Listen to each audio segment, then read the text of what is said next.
I'm just here to give my opinion and carry in. Oh, it's Chris Avalon Unfiltered, bitch.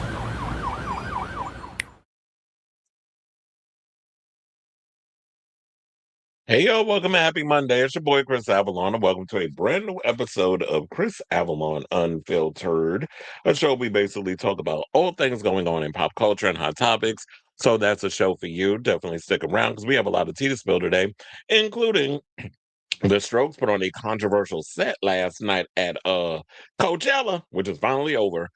And I saw all the people online complaining over the overprices and all the stuff. We'll get into all of that. Plus, we got some news on who might be playing Harvey Dent's father in the Batman Part 2. Ryan Reynolds, even though we don't like him in his personal life, and I'm gonna tell y'all, because when I went and put the video in of the interview that he did, the people in the comments was dragging him. So clearly a lot of people's not liking him. But he talked about Blake Lively and how proud he is over this whole thing, that's going on with her and Justin Baldoni. Also, is saying that Deadpool is going to be a supporting character instead of a main character in the upcoming Deadpool movie. So we're getting into that. Plus, we got to talk about Madonna and how her fans are rushing to defend her over the Coachella performance. They were shocked that she was able to stand up there and perform beside Sabrina. They act like the woman has got one foot in the damn grave. But and then also Guy Oseary had to clarify a report from Variety because he did an interview with Mark Malkin on the red carpet and it kind of made it seem like he was saying that Madonna's never going to tour again. So we'll get into that. Plus, we got to talk about Cher, another icon who discovered she has a secret grandchild that she didn't know anything about. Mary J. Blige is saying that she used to be a monster back in the day. Quiet as it's kept. People saying you still ain't changed in that department. And also she talked about that crispy chicken experience that y'all was reading her over online with the Burger King commercial. That never, I think it aired like maybe once, and then because of the backlash, they pulled it. So we're getting into that. Plus, child, Danity came out here pulling stunts and shows because there was apparently an announcement that went out at some block party they were supposed to perform at, and they were saying apparently Aubrey said it's false advertising. So we're getting into that. Plus, I don't know if y'all knew this, but my current mayor, Zohran Mamdani, basically once upon a time was a rapper. Well, he left that for politics, and it looks like he's still getting residuals from his past music. We're gonna get into how much money he made on his 2020 back in 2025 after he started running for office and became popular and all that stuff.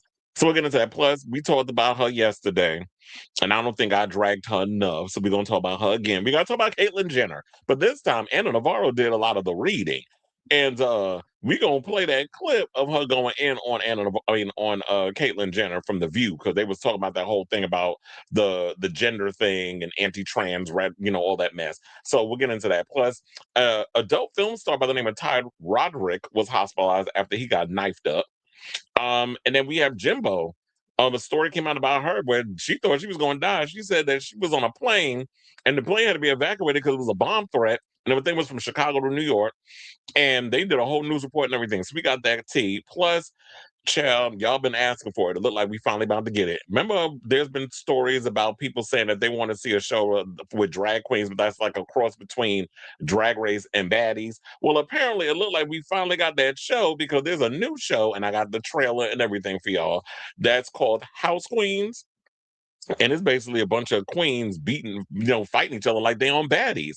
So we'll get into that and a whole lot more. So before we get to those topics, if you could please do me a solid, hit that like button. If you're new to the channel, hit that subscribe button. And also be sure to smash the notification bell so that way you know when we go live with a brand new episode of Chris Avalon Unfiltered. Also, how you can support the channel, you can send super chats and super stickers. You can also become a member. But if what I really feel like would really help the channel is if y'all hit that like and subscribe. It definitely helps push the channel out there for more eyes to get on it. And I'm trying to blow up, bitch. So do a brother a solid and hit that like and subscribe if you haven't already. So let me hit my banner. Let's go and see who's in the room. Onyx is in the building. Hello, beautiful humans. I just had to make fun of Zach saying for a second. And I need that soda to wake my ass up. I am tired. I don't know. I just like been lagging with energy. Also, Madonna had her archives stolen. It sounds like an inside job. It's like she said, part of her legacy is those archives. As those are, wait, who stole what archives? You talking about the costumes? Mm-mm. Not Happy Monday. Oh, because Madonna was moaning on that track. Yeah, I was listening. I feel so free again. Like I've been running that song into the damn ground. I need the album now, but we gotta wait till July. But anyway, I'm glad to see a couple of y'all in the building, but we got to give y'all a couple of little topics here and there before we get to the main. So, without further ado, let's get into the show and let's talk about the Strokes. So, not going to hold you. I did miss their performance. I didn't even know they was performing. I totally forgot. Yesterday I was catching up on things. One, I watched Cobra Set because I had missed it because I was doing it live, and then after that, what else was I watching? I had to watch the MLVC podcast because they were breaking down the whole Madonna performance at Coachella, so I was watching that. And then after that, FKA Twigs, I missed her performance. So I was waiting for that one. So that's really what I got caught up in. I was watching FKA Twigs final show at Coachella last night. She closed it out because I missed last week. I told her I caught literally the butt in like the last two performances that she did, which was similar. Like it's very much pretty. Like I told her, it's pretty much her tour that I worked. It's pretty much the same show. But so yeah, I watched that. So that's what I was watching. But I didn't even know the Strokes performed. If I would have remembered, I would have watched. But talk about they blew shit up. Metaphorically speaking, this our administration like blowing shit up literally overseas and taking brown lives, in the name of money and all that other crazy mess. But anyway, Julian Casablancas, well, I don't think Trump's even going to say anything about him because he know who his daddy is, was John Casablancas, who was a big American modeling agent who Trump used to key with back in the day when he had his little teen, modeling agency when he was doing all that mess. Oh, they go way back. So to get into the story, here's what Variety said. So they said the Strokes ended their performance on week 2 of Coachella on a note of political protest, capping the set with a video montage that accused the CIA of enacting regime change in foreign countries over the decades. Well, that is a fact. Finally concluding with footage of Israel bombing Gaza and the United States bombing Iran. Oh, well, Israel's also bombing Iran as well. It's not just the United States. We're in cahoots with Netanyahu, even though they try to act like we're not. So because allegedly Netanyahu has the goods on Trump with them Epstein files. And I know y'all probably heard all the stuff going on today, allegedly, with all the other stuff I just said and what I'm about to say. But he's been crashing out all on social media. And they even said at one point because they had to rescue um one of our men, one of our military guys who was shot down by Iranian military. They literally gave the current president, the idiot in chief, limited access to the situation room because they wanted to rescue this guy and him not fuck it up because that's what Trump is. Trump is literally a fuck up. Now, if y'all sitting out here thinking like this man knows what he's doing, he's smart and all this other stuff, why are they having to pull this stuff? Because they know this man is batshit crazy, off the rails. The dementia is going off, off the charts. His mental decline is at an all-time high, and they don't want to. And when this is somebody's life on the line, but of course, because this man is a narcissist and a psychopath, he doesn't care about nobody's life but his own. So. I think even though I'm not really happy over what's going on now, military wise, and why we're caught up in a war we didn't even have to be a part of, starting yet another war similar to like with George W. Bush and 9/11 and all that mess. Um, the better that we save one of our people from this situation, better off I feel like we can relax with that. But everything else, these policies, we need to pull up out of Iran because there's no reason why we're bombing these people in the first place. So now it goes on to say that these several minutes of video commentary came as a surprise to audiences. I wonder if anybody behind the scenes knew, but they probably was like, because I'm sure like the video people had to be aware of what was going to come up, but I don't think they knew of the magnitude because they probably didn't look at it. But yeah, um, they played the video and they were performing Oblivious, and they said they haven't performed a song at all in concert since 2016. And it included singer Julian Casablancas repeating the statement in the chorus, "What side you standing on?" So we having a freezing situation again. Well, we just gonna have to go through with this topic. Wait, hold on, because what if you don't want me something again? Yeah, it look like I'm freezing it. We'll have to just refresh. I don't know what's going on, but I rebooted the computer. I did all this other stuff. I'm gonna have to cuss. Excuse me. I'm gonna have to write a strongly worded letter in the form of me actually cussing their ass out. Stream y'all because this freezing mess is getting on my goddamn nerves. So they basically went and said, as the Strokes wrapped up their final number Saturday night, performing in front of an illuminated mosque backdrop, the footage on the huge LED screens behind them portrayed recent American bombings in the Middle East with a large caption, "Over 30 universities destroyed in Iran." I think I actually have that picture. Hold on, let me pull that up so that way y'all could, because I was like, I know y'all for visual purposes, um, I might want to see one of the things that was in the background. So yeah, now it says what did I say? Oh, over 30 universities destroyed in Iran, followed by another video clip of a large building in Gaza being destroyed in a controlled explosion with the caption, "Last university standing in Gaza." So and with TikTok and all these other, with the Ellisons owning TikTok, and a lot of these Zionists and a lot of these, powerful oligarchs out here trying to buy up all of our media so that way they can prevent people from finding out what's really going on in the world. I'm glad that we actually have people, even though there's for example, if you go on Instagram, I still get a lot of progressive political stuff that are letting people know what's going on in the world. I don't mess with TikTok anymore. I got rid of TikTok because I was like, once the Ellisons bought it, and now I'm hearing so many stories about a lot of AI slop on there now, where they're spewing misinformation to a lot of people. So they're using all these different attractive women and men, and they're repeating the same talking point. I saw that clip on Ebro EL, was it the ELR show, the Ebro Laura Rosenberg show, and they show like this TikTok clip because I don't be going on there, so I don't know what's on there. So unless people send me stuff, and I can just click it open and watch what I actually having to subscribe. So they were showing that this clip or whatever, and then they were just showing like a lot of people aren't really, I guess well aware to even notice if it's AI or not. So they're starting to believe a lot of these videos and stuff that's coming out. So that's why it's like with me, a lot of times I just stick to the same people that I've always stuck to that is spewing information out there. Like a lot of the pundits that I watch on YouTube, I just stick to those because I feel like I trust them in a lot of what they say and they're not going to steer me wrong. And that's why I go to different people to get different perspectives and I make up my own mind. Well, I know a lot of people don't think that way. A lot of people are monolithic thinkers. So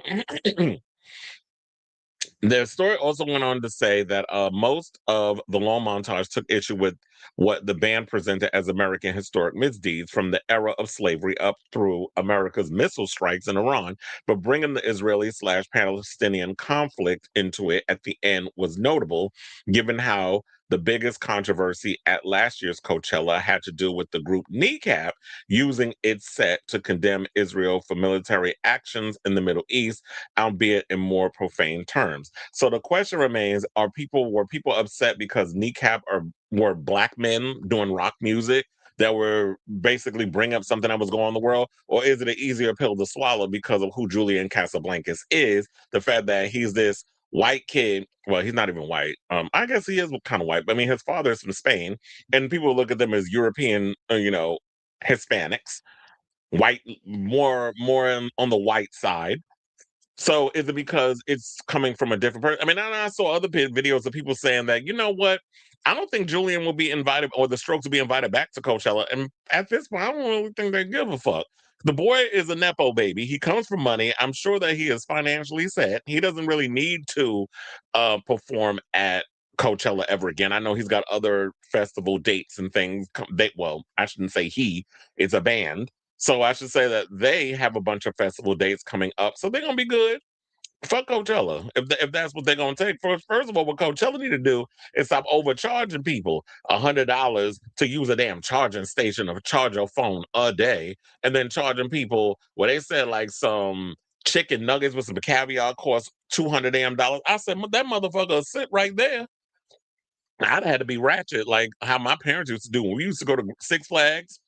My parents would sit up there. My mother makes sandwiches. We get some hero bread, get some ham cheese or whatever, put up in a hero sandwich, make a bowl of macaroni salad and some fried chicken. We fried the chicken, bring it with us to the thing, go out to the parking lot and sit up in the car and we eat and we go right the fuck back. Ain't no way in hell I'm paying all that damn money for some damn food, for some overpriced ass food. When people sit up in there acting like, this is like the best thing since this is why I said Glastonbury is probably the better festival. Because the way they just be taking advantage of the fandom and the people that just want to that there are, I mean, I know it might be shocking to say, but there literally are some people out there who go to Coachella to listen to the music, to have a good time, to be all hippy dippy with the whole atmosphere. There are people that genuinely go for it. Not everybody goes there because they want to create content or they're an influencer or all that crap. So even though I am kind of in the influencer thing, but I don't be doing like a lot of these people out here doing everything has got to be for a click, a like, and and all this other stuff. I do what I do, and I get my financial compensation, and I go about my business. But I also have a life. I'm not gonna sit and cuck myself to something and be a slave to something because you weren't about a payout.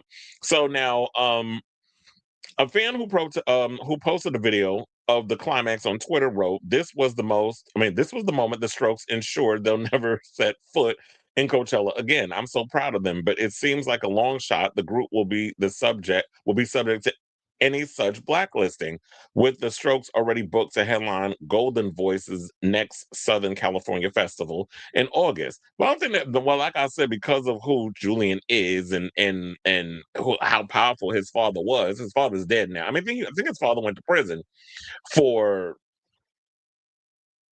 abuse of a lot of those models that were under his business, because the story about his father being a FA'er, it's all out there. You can look it up, and the fact that he was very much connected to Donald Trump and all that stuff. So all that tea is out there for y'all to look up if you want. So now, but then they said, unlike the kneecap proclamations, the video that appear to take Coachella organizers aback in 2025, the festival appeared to be ready for and accepting of presenting the Strokes' political statement, with long shots and the live video feed on YouTube making all the group's footage clearly visible. Or the question remains: have people cooled on the whole Israel, Palestine, Gaza thing? Is that why that it's more acceptable now because it's become a ongoing thing that everybody's talking about, so it's safe to kind of play up the whole, you know, um, free Palestine situation. I don't want to necessarily call it bandwagon jumping because I don't know. I can't wrap my head around it yet. Feeling like if it is bandwagon jumping, but it just feels like to me that it's like it just seems safe to say that a lot of people can come out and be like, "Oh yeah, free Palestine," even though a year ago y'all was sitting out here blacklisting people for even having it. It's the same thing like what Kate Beckinsale said, where she was just like, "Oh, y'all condemned her for talking about that, for like condemning a genocide," and her career pretty much got finagled to straight to streaming films or straight to action movies. And Mark Ruffalo is out here doing Crime 101, which was good, but it flopped. And then is in playing Incredible Hulk in the upcoming Spider-Man movie and might be in Doomsday. And he doesn't get any kind of backlash, is what she was saying. And she was basically saying, oh, because he has a penis, he gets away with murder. So now, and they said the bulk of the video montage had to do with an assertion that the CIA had been responsible for overthrowing governments in South America or even assassinating leaders, along with giving voice to the conspiracy theory that the U.S. was involved domestically in the assassination of civil rights leader Martin Luther King. Child, I believe every word. These have always been these conspiracies that come out here like that. And not just Martin Luther King, many of our civil rights leaders and how they infiltrated the Black Panther Party. There's so many stories about this stuff that's out there. Now, after showing the image of King, the caption read, U.S. government found guilty of his red rum in civil trial. The trial referenced took place in 1999 and was followed by the Justice Department's declaring in 2000 that there was no evidence to oh yeah, okay, just like there's no evidence with the Epstein file, that y'all been trying to sweep that under the damn rug, to lend validity to the jury's verdict. Now, among the other accusations of secret U.S. intervention over the years, Strokes video asserted that the CIA was suspected in involvement in the 1981 plane crashes that killed Panamanian President Omar Torrijos and the president of Ecuador. Um, why did they put spelled? They put spelled e. Oh, because I was like, wait, why are they writing Ecuador twice? Because they said they misspelled Ecuador. Apparently, they misspelled it with, because Ecuador is actually spelled Ecuador. They spelled it Equador. I'm like, child, there's no Q in Ecuador. But okay. On screen, Jaime Rondos, as well as involved in the overthrow of figures from Iranian Prime Minister Mohammad Mossadegh, I think is how you say his name, in 1953, and Chilean President Salvador Allende in 1973, and Bolivian President Juan Torres in 1976. Now, and we're notorious for going in other people's countries trying to put all of our democratic bullshit on top of them and take out their leaders, and then we go and replace them with people who we're going to make sure that they stand in line and do what we want them to do. Same thing with the who was it? The was it the president of, was it Yemen? Where they went and they tortured him and they anally raped him and assassinated him, and then put someone even far worse in that position that was going to basically be their lapdog and do whatever the American government wants. People need to realize how corrupt our government is. And when you start to pull back the layers on realizing that America ain't never been great, not for a lot of people, and some of the nastiest demonic shit that we've done to other countries over the years, people would gag over that. And it's the fact of the matter that a lot of our history that we've been taught has been all a lie, in the words of Carly Red. So now, much of the reaction to the band's video commentary at Coachella among their fans was initially positive, with statements on their Instagram posts like, "Thank you so much for using your stage to highlight Gaza, and Iran in Latin America, an amazing show and a bombshell of reality at the end." Reaction among pro, of course. Now let's talk about these idiots. So the reaction among pro-Israel music fans and conservative U.S. fans may grow as clips of the performance are further disseminated on social media Sunday. Most followers of the Strokes, however, are likely to be aware of Calablanc's past support for Palestine as he signed a 2021 Musicians for Palestine letter. Following, and one thing about the Strokes, even though they come from a generation of when I was a kid, well, basically they kind of had like that whole CBGBs, the Ramones type of vibe to them, and they came up during a time of like the electroclash movement. So trust to believe, I'm very well aware of who the Strokes is. And it's been a long time since we heard from this band out here performing and making music and stuff. And I guess maybe this is the time because, with all the politics and stuff that's going on, this is definitely something we need to talk about. And I'm glad that Coachella didn't really be messy with, trying to shut them down on some of the stuff that he was trying to say. Because, and which is shocking to me, because the one thing that's about Coachella, where that money is going, where they say they basically, what is it, the Unshuts Corporation, who is the guy that owns Coachella, I believe. It was what's his actual name? Because I was trying to look for it. They say he donated $75,000 to the Republican Attorney General Association just 5 days after the Supreme Court overturned Roe v. Wade. And this is according to a report published by Rolling Stone. And their mission, Raga, which is why I just told you, mission is to elect and re-elect Republican attorney generals, and is currently looking to champion elected officials who will enforce anti-abortion laws in states where abortion rights are still undecided, like Wisconsin, Michigan, Arizona, Ohio, and Florida. And this is according to Rolling Stone. So when y'all be going up there in Coachella, and I don't understand, y'all like y'all little bands and y'all like y'all favorite little pop artists, but you got to realize that a lot of that's where your money is going. And they basically said that his donations have gotten him in hot water in the past because the CEO also donated to explicitly anti-LGBTQ plus causes and first came under fire for doing so in 2018. A 2017 tax return revealed that that's his name, Philip Anschutz philanthropy organization had donated $1,020,000 to Colorado Christian University and Sky Ranch Christian camps, both of which have made explicitly anti-LGBTQ plus statements. So just know that when y'all be going to Coachella, that's what they out here deliver. Is that that's where your money's going.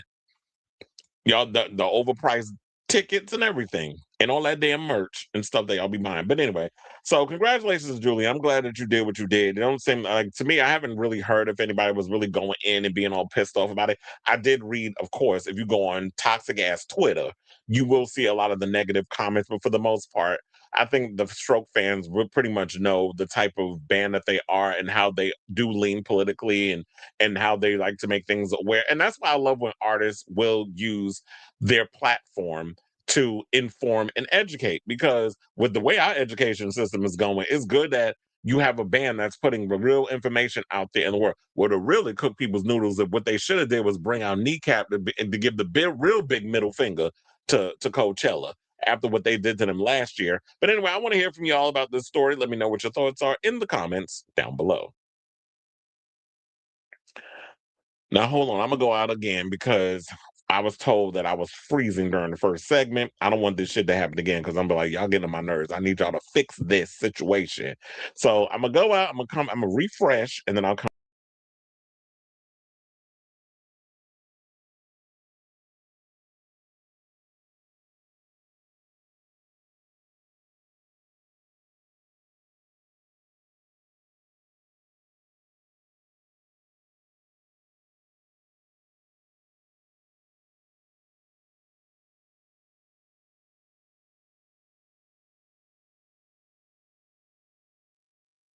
She bad. And look, I cannot afford to be for this thing to be messing up because look, I have a lot of clips to play today. It's a clip every show. So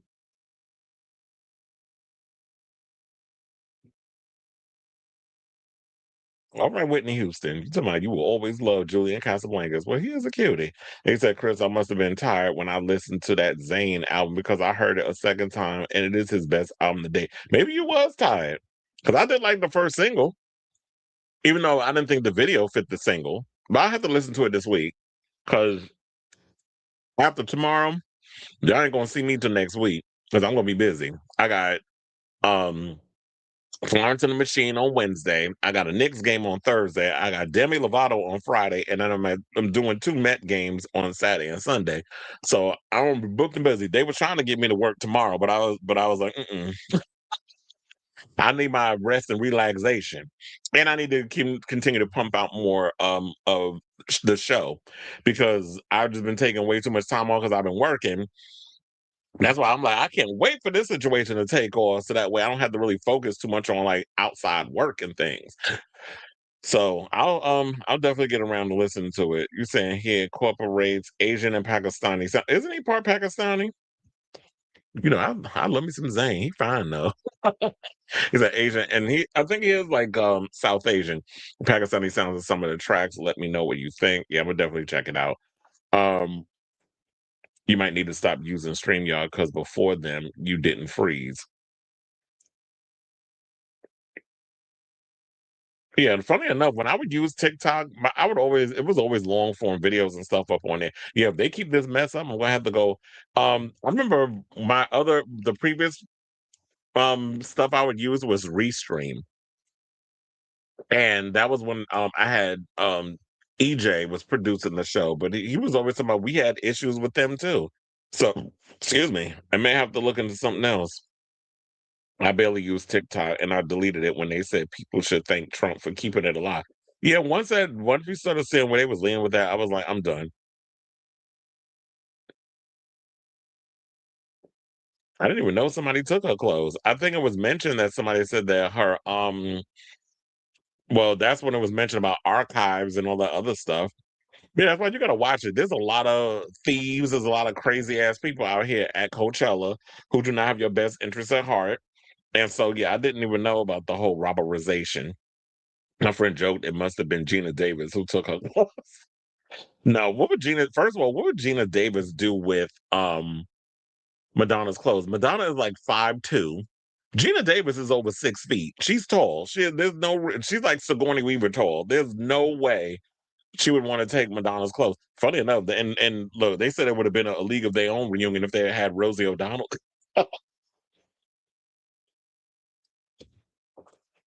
Which I would have thought would have been cute or whatever. Wait, hold on. Before I get to the rest of this, I'm gonna ask y'all: am I freezing right now? Did I start freezing as I'm talking? Because I'm looking at one of the next topics, and that's usually when it starts. Like if I'm reading some of the quotes or whatever from a story, is usually when the damn screen starts freezing. So hopefully the situation is fixed. But Dante said that someone in the Beehive said Madonna took that speaker picture idea. Girl, please.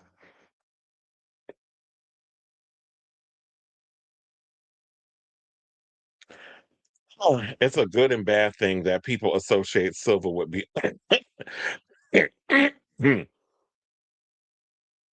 Yeah, that seems to be the situation, and it just keeps freezing. Why? I don't know. It's funny, like you said, now it's back to normal. Now it's freezing. Now it's back to normal.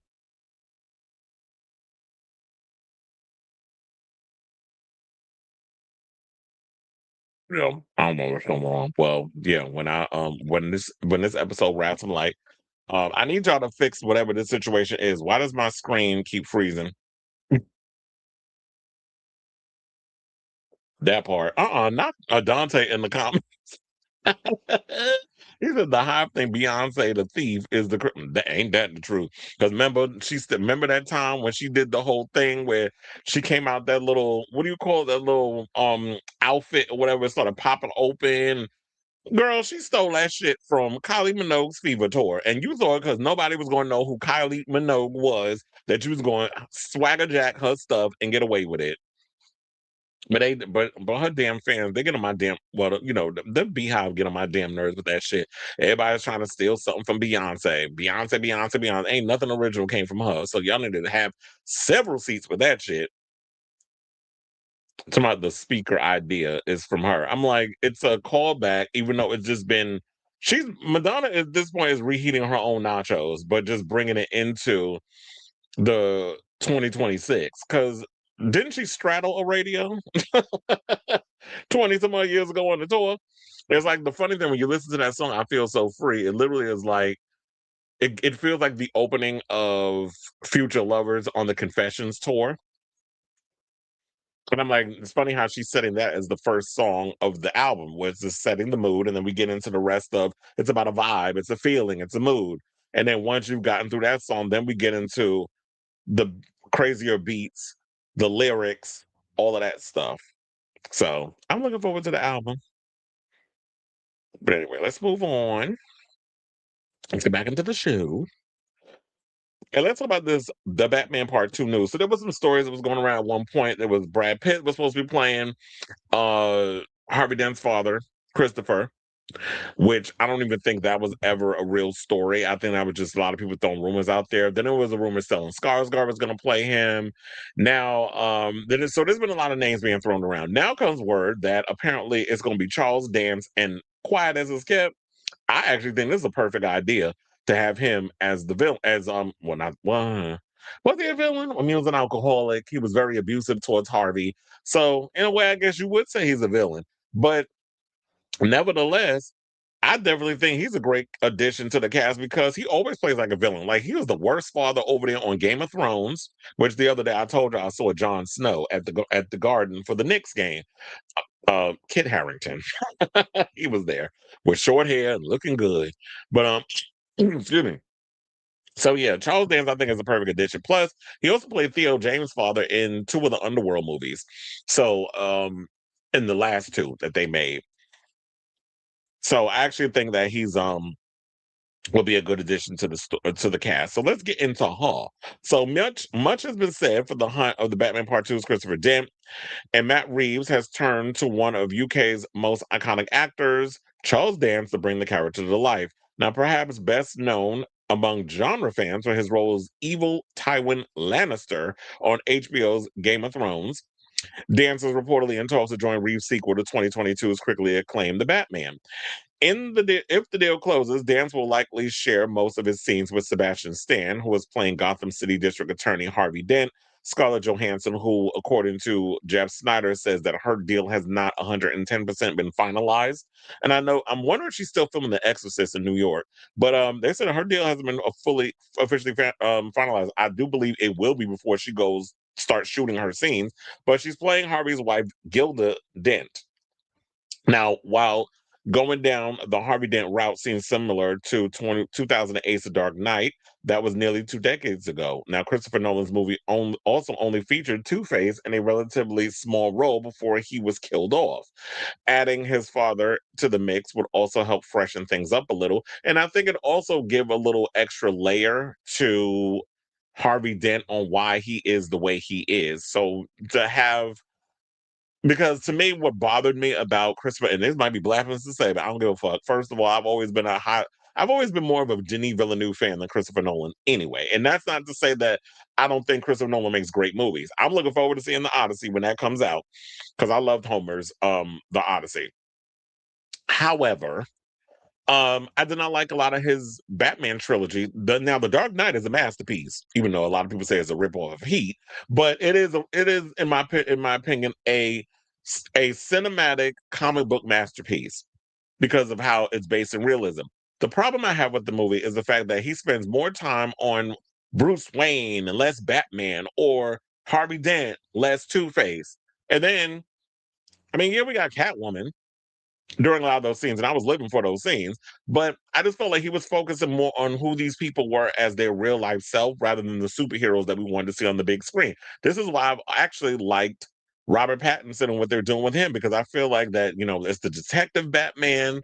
Hopefully they'll bring some of that extra edge of the action that they did with Batfleck, because Ben Affleck, in my opinion, I thought he was a great Batman because of how jacked he was. That warehouse fight scene still iconic. So if you could bring a lot of that over into this film, so it's like we got cool action sequences, we get to see Detective Batman, and we get to see a cool costume and a lot of all that other stuff where like it's really what's happening in this world. I'll be down for that. And so to get into the psyche of someone like a Harvey Dent, I think would be a relatively interesting route to go, because we didn't really get that in previous films. And don't even get me started on the one with Tommy Lee Jones playing Two-Face. That was just comical. I mean, I like Tommy Lee Jones, but that was just too damn comical the way they played his character up. Now, they said while going down, what else? Okay, so they said Christopher doesn't have the most storied history on the page, but he is typically portrayed as an as the alcoholic father of Harvey, who suffered from mental health problems, leading him to a violent and physically abusive relationship with his son. So I think that they want to play that up just so that way they can explore that side of Harvey Dent. Now, Charles Dance been around forever. He been acting since the 80s. They said he made his feature debut in 1981's James Bond movie, For Your Eyes Only. He'll go on to star in movies. He went on to star in films like Alien 3, Gosford Park, The Imitation Game, Mank, Godzilla King of the Monsters, and Frankenstein. Now, on TV, he played Lord Mountbatten. I always love saying that name. He was on The Crown. And for which he was nominated for a Primetime Emmy Award for Outstanding Guest Actor in a Drama Series.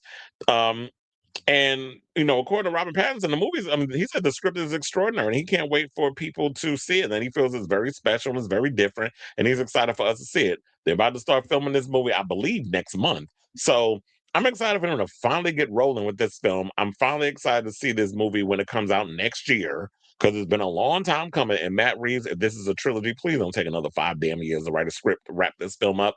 By that time, you're going to have Robert Pattinson 50 damn years old still playing Batman. It's like, sir, wakey, get to getting. If you can't figure out what you want to come up with, have somebody, write an outline, have somebody write the script, and get that going. So I hope this situation works out because I would definitely love to see Charles Dance with an American accent playing Sebastian Stan's father in this upcoming Batman movie. So I say this to say, what do you guys think of this story? Are you excited to hear this news? I mean, I like Charles Dance because he's a great character actor. I'm looking forward to seeing, him on this. I mean, at this point, they probably saying it's typecasting because he always playing like a asshole father to some.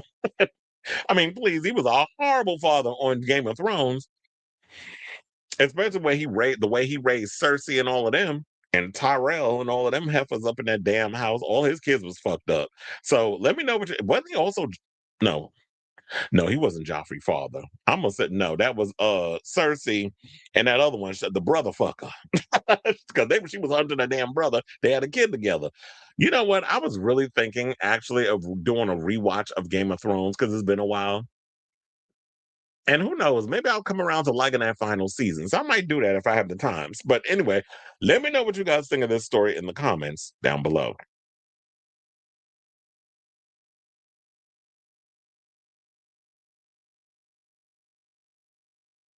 This album is going to be Miles, but please be because I did not like Madam X. I'm not a fan of that record. I mean, I get the whole playing up the like playing the whole Latin American Portuguese, that vibe.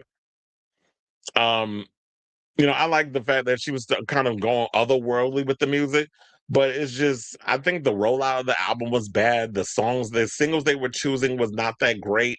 And then when you listen to the record, I just feel like okay, now if I'm out, like if I'm smoking a joint and I'm like looking at a bunch of art, maybe that would make me want to listen to that record. But I need something fun. I need something to like be excited for. How you doing? I'm happy to catch a live, but I'm happy you here too to catch one. I just said I bought this gift option. It's new. I hope it goes to you. Well, thank you. And you said I wish they make a live action of Batman Beyond. I think a lot of people are hoping for that. You said shout out from Hugh Janus. That place looks nice. And you said I have never watched Game of Thrones. Don't kill me. Well, look. You've been asking me a lot about the whole phases, and funny enough, I was watching the two Mats with their podcast. I don't know if you were watching the two gay Mats, and they had like a little because they did a reaction to the Madonna new single, but also they have a podcast. And so I would listen to them, and he's going giving a whole blow by blow of phases. I have not listened to it yet, child. Let me tell you something. Y'all want to know something that I have been doing a lot of. I will buy a book and I'll just have it sit there, and I have not gotten around to reading it. I still haven't even read RuPaul's book. And you know how long ago I bought that one? Also, the book on Scream, like the whole Scream book, whatever that I wound up getting months ago before the movie came out, like last year before the movie came out. I still haven't even gotten around to reading that. So I'll buy books and I won't even get around to reading it. I just buy them just to say I have it. But I do want to get around to reading the book. I was even thinking, I was like, I need to look into my Prime Video um subscription to see if I'm eligible, what like how much I'm paying is it like am I eligible to like get audiobooks? Because I was thinking that maybe I should start doing that. So you want to rewatch Game of Thrones but not pick up all those dumb books. Well, you think I'm gonna say read Game of Thrones? You said I love your channel. I know you got new subs because baby, I've been sharing. There was somebody on my shout out to y'all who's been hyping up the show, by the way, because I did see somebody that there was something I posted. I can't remember which story it was, but they went and they did like a hype and they shared it. And so yeah, the subscribers were going in there. So for those of y'all out here who are sharing, thank you for that on your social medias, on your YouTubes or whatever, and that brings people in. So because I didn't understand how that whole hype thing worked, but then I saw like somebody hyped your channel. I was like, yeah, honey. Well, I got to look into that. Oh yeah, because and I don't know what's been going on with that, but they don't. Whenever I post something about clavicular, they always hit me with because I can monetize on my other stuff. I can't monetize any of the stuff with his stuff. I'm like, what am I saying that's bad? or maybe he's not liked on YouTube. So it's like all the other stuff. I got the green, I can monetize the clips and all the other stuff. But when it comes to his stuff, so I've been hit with the yellow situation 2 times, both with both videos, not the clavicle bone video. Y'all with these damn terms.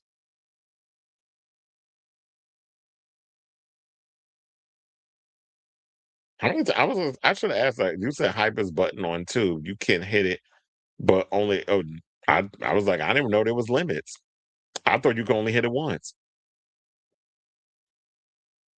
All right, y'all. So now, child, let's get into his heifer.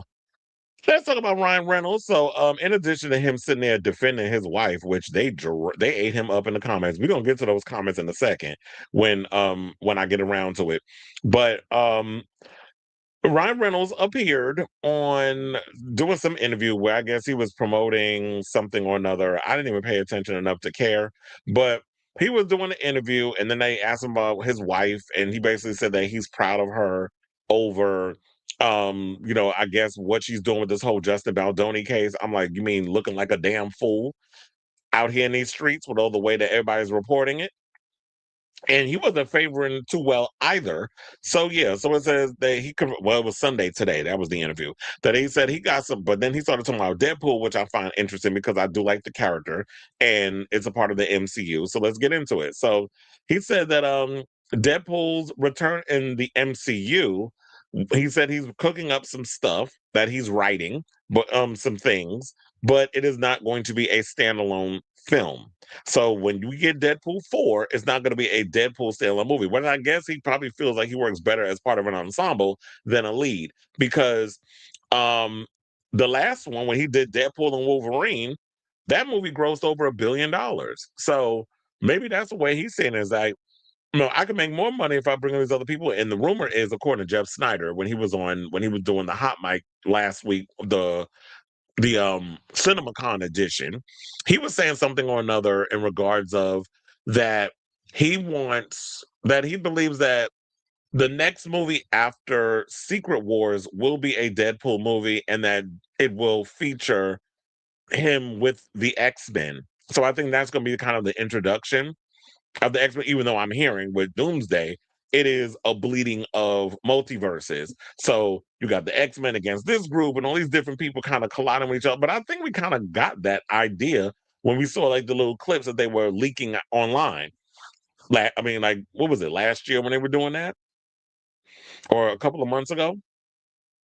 So he says, I have some stuff kind of written, but I don't think I'm ever going to center him again. And this is what he said, he's a supporting character. He's a guy who is great in a group, which is literally what I just said. I said at this point, it probably just feels like that he feels like he would be better off as part of a group than by himself. And I think with Ryan Reynolds, maybe he feels like he's better off kind of going back and forth with other characters rather than him just being, because the Merc with the mouth. He'd rather just do that instead of just, oh yeah, I'm just going off doing whatever, whatever, and then it's kind of like a boring movie. So maybe he's better. He feels like his strengths are, I'm better off interacting with other people. So it said, if he becomes either, we're at the end. Deadpool works so well appearing with the X-Men and Avengers, but he always needs to stay an outsider. His ultimate dream is to be accepted and appreciated, but he can't be accepted. His coping mechanism is deflecting shame through humor, works only when used to pave over his many inadequacies. And if and when he does become an Avenger or X-Men, we're at the end of his journey. So he also explained at the time that he was leaning towards not making another standalone Deadpool movie because centering Deadpool works best if you take everything away from him and put his back against the wall. He says, I can't really do that again. A fourth time feels a little iterative and redundant. That doesn't mean sacrificing fun. There's still an arc for Deadpool, which is fulfilling and powerful. So so it was specifically, we want to talk about numbers. The last movie, Deadpool and Wolverine, made $1.3 billion at the worldwide box office and became the highest grossing R-rated movie in history. And they probably realized that with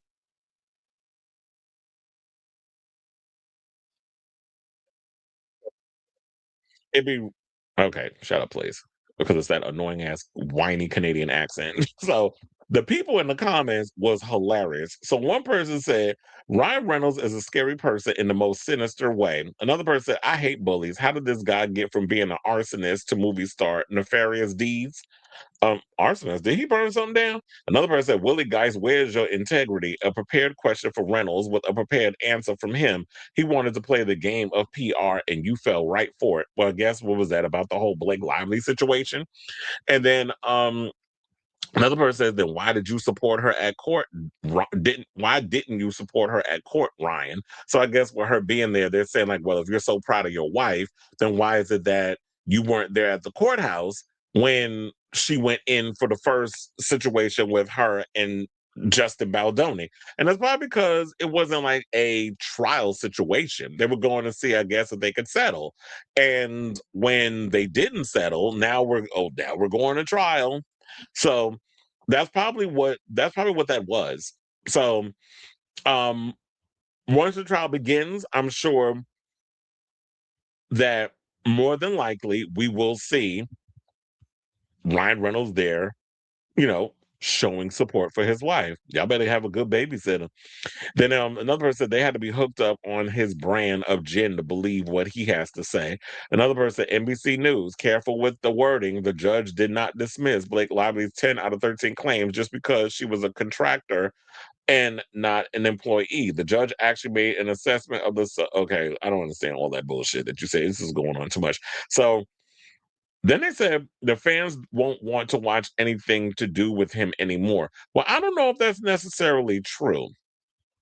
We'll have to see if fans will comply, because the problem that I've noticed with um fandoms, and we've already established this on this show, y'all say one thing, reality hits, and then we realize y'all are full of shit, because we've when it came to the Scream situation, when it came down to Melissa Barrera and that whole situation with her and all the online discourse we got about, we're gonna boycott Scream 7. We're not gonna go watch that movie because of what y'all did to her about the whole Valentine's. But when quiet as it's kept, she wasn't even the best part of that damn movie. In fact, the way that they wrote her character was annoying, and the way she delivered those lines was annoying. So she wasn't like a standout in the sense of a Sidney Prescott. So when you go and you do all of that, it's like, and then you've seen the after all of that, the opening weekend and the movie grossed to over $200 million, was the most the movie's ever grossed in the franchise history. So that's why I'm like, it's a difference of me believing what people say in the Matrix versus the real world. And so we'll see if people are like, nobody's going to go and watch a Ryan Reynolds movie ever again because of what's been going on with him and his wife. Now, I don't know if people will particularly care to see Blake Lively in another damn movie. That's TBD. But as long as he plays this character, people are gonna go show up to the movies because everybody's not in the bubble of what's going on with him and his Justin Baldoni and well, her and the whole Justin Baldoni situation and his alleged ties to trying to get him blacklisted. Not everybody's paying attention to that unless you're in this bubble that we're in. And people like me are reporting it. So I don't know if it'll affect him down the line. But if he's in there, because if but maybe he's smart enough to know, like, yeah, maybe if it was a Deadpool standalone movie, the box office wouldn't be that strong. But if you put me in a movie with the Avengers, if you put me in a movie with the X-Men, then people want to see the X-Men on the big screen, so they're going to come and support it. And because he's in there by proxy, then the movie will still make money. So that's how I'm looking at it. So I say all this to say, what do you guys think of this story regarding what he had to say about Deadpool and on that politically correct answer he gave about his wife, Lady Overbite? So whatever your thoughts are, let me know in the comments down below.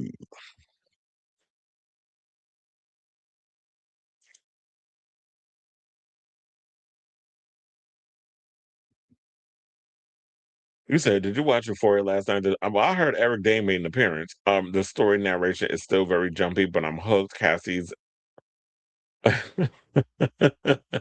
not her boobies look good. Dropped in. She dropped her titties in ice cream. Um, what was that? Well, I already seen her boobs. She sold them in the housemaid. But no, I haven't seen it.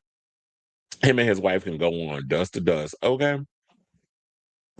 Before it was good, Maddie shined through the episode. Jules seemed different though.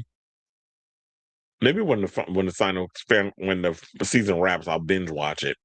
He better not do more in sync choreography for the next Deadpool. Oh yeah, because I forgot about that. He was being aren't they being sued for that? Oh please, because they see the ship is going down. I won't go down with this shit. And I said shit, not ship. You know, that I had to remix the Dido song. So yeah, that ship is going down, yeah. Yeah, I like last night's episode. You said Ruby Rose Attacker is really. Oh yeah, I heard about that too. That she's releasing a director's cut to the One That Got Away music video with narration from Stevie Nicks. Oh yeah, because the song is you said because the song is doing well on TikTok, right? Or something or another on the social media platforms. The song has kind of been revived.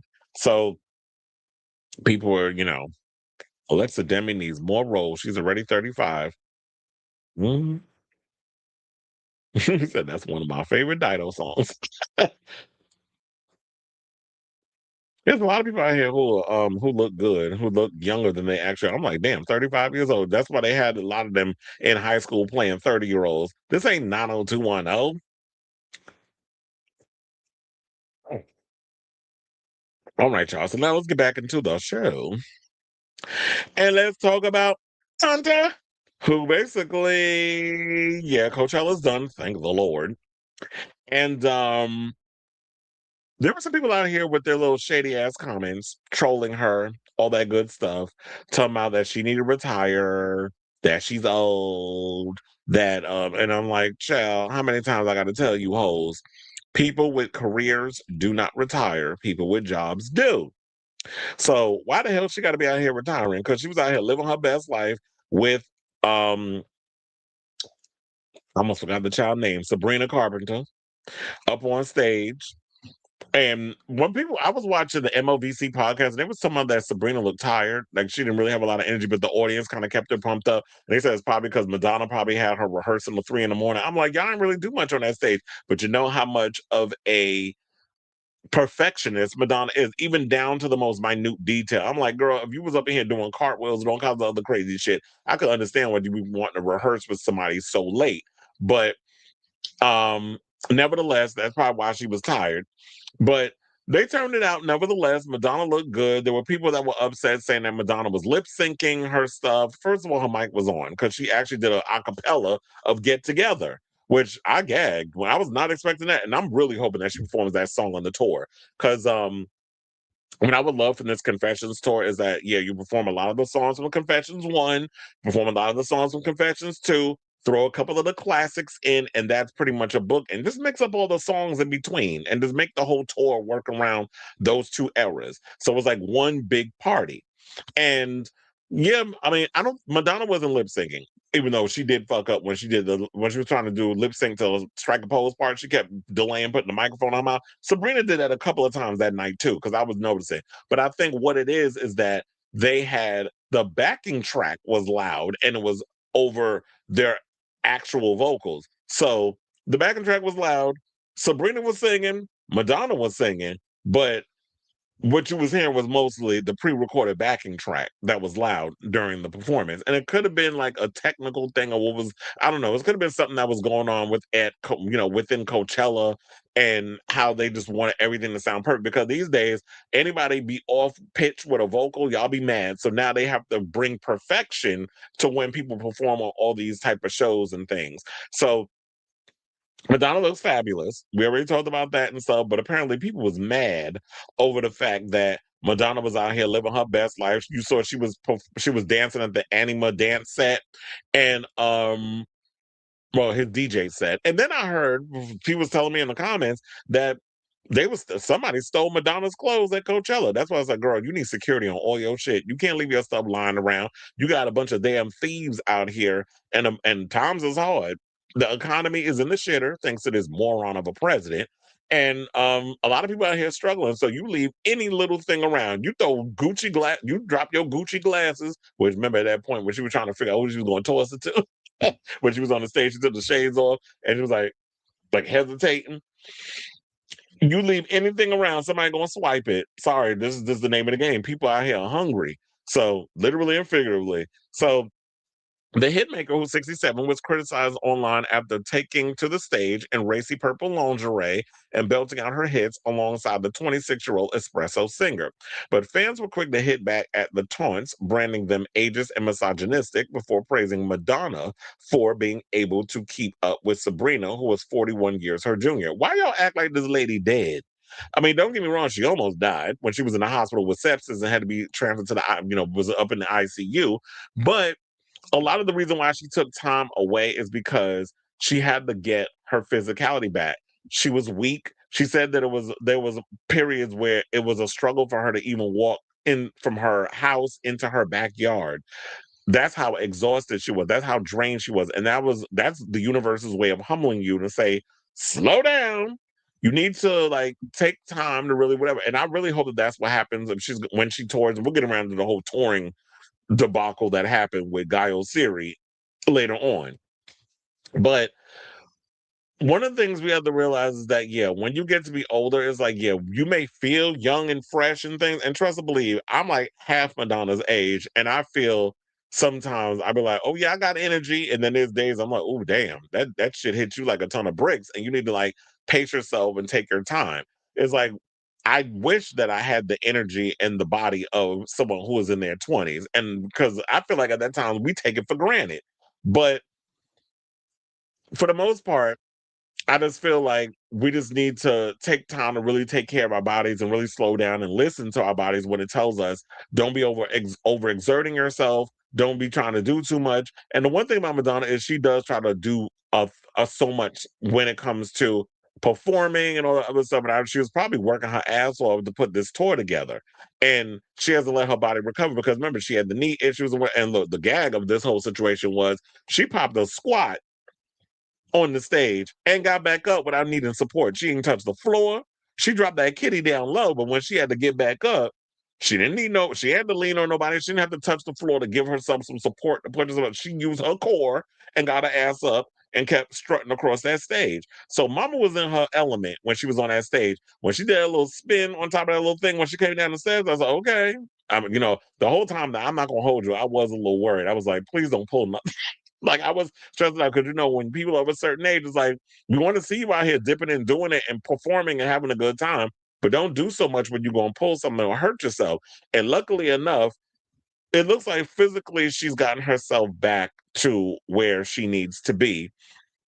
And I think Mama's ready to get back out there and live her best life and perform. And I'm looking forward to it. So they said Madonna is an icon, a legend, a superstar. She is an icon. She's a legend. She's a moment. That's Wendy Williams.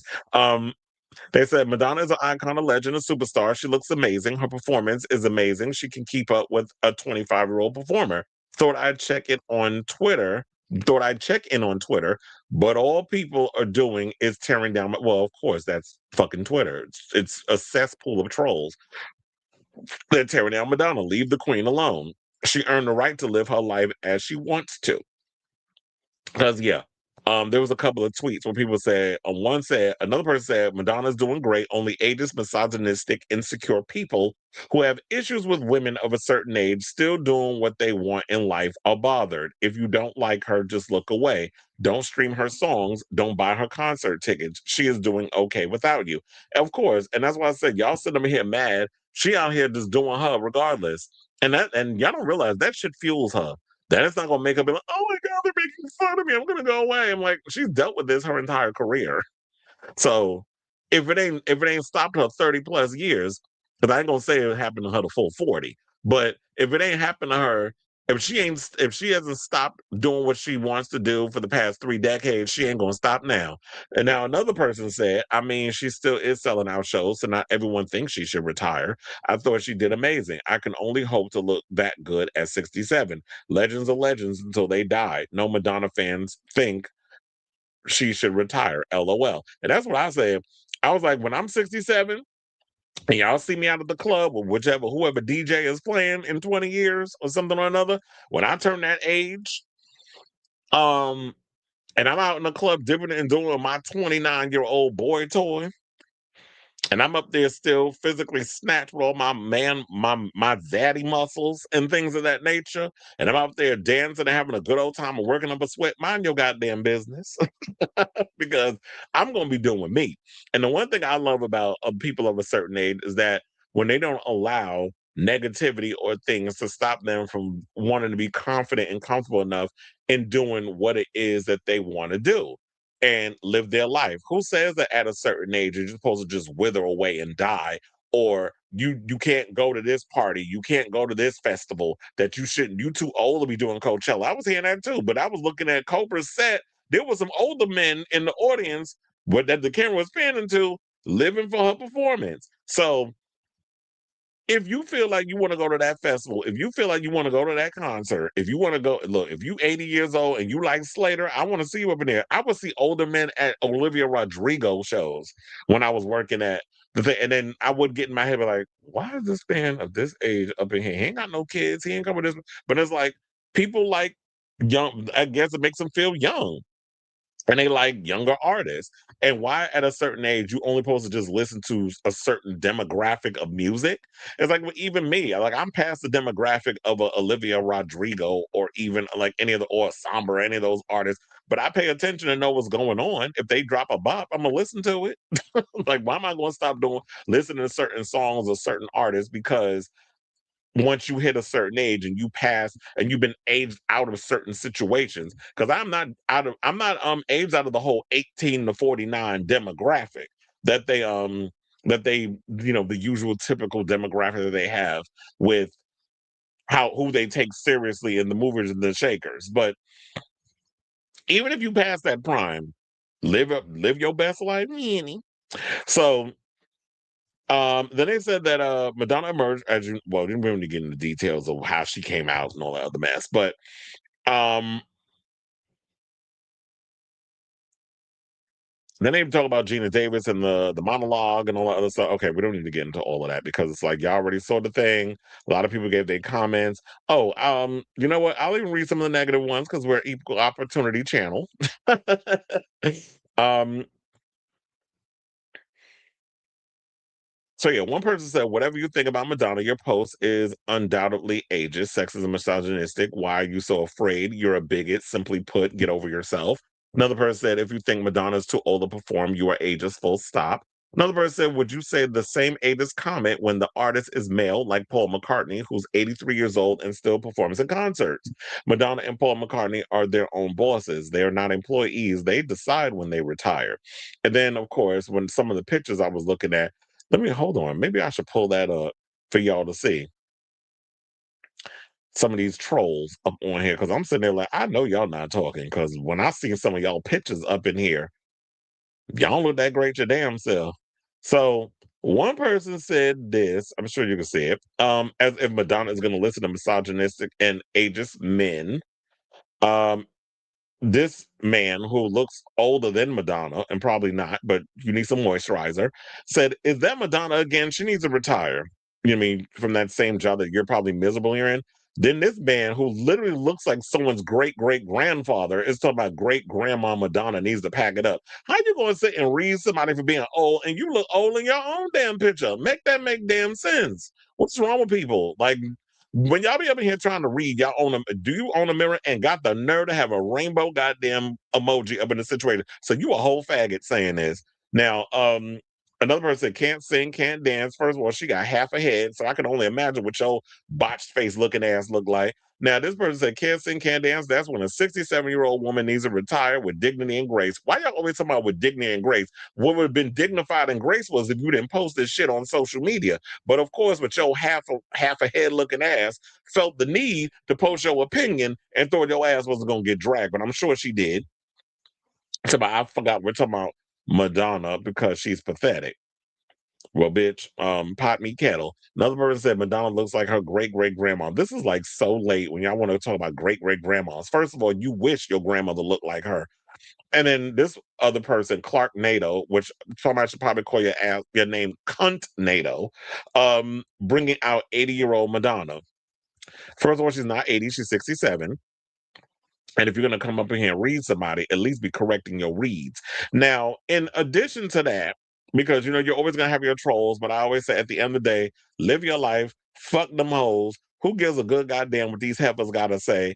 And just do you. But now, speaking of touring and things, because I feel like she got the little bug when she got up there and performed with Sabrina, and it was good to see that they have this song together, which I think honestly it's for the Devil Wears Prada 2 soundtrack and not necessarily for the album, which is fine with me because that album, that no shade, but the songs sound like dated dance music, like an old dated house, like it gives it kind of fit. You know what it reminded me of? Did it kind of feel like it gave Yes and vibes? So I'm wondering if that song was produced by Max Martin, because I'm like, Max, are you out here reheating your nachos in the disco department?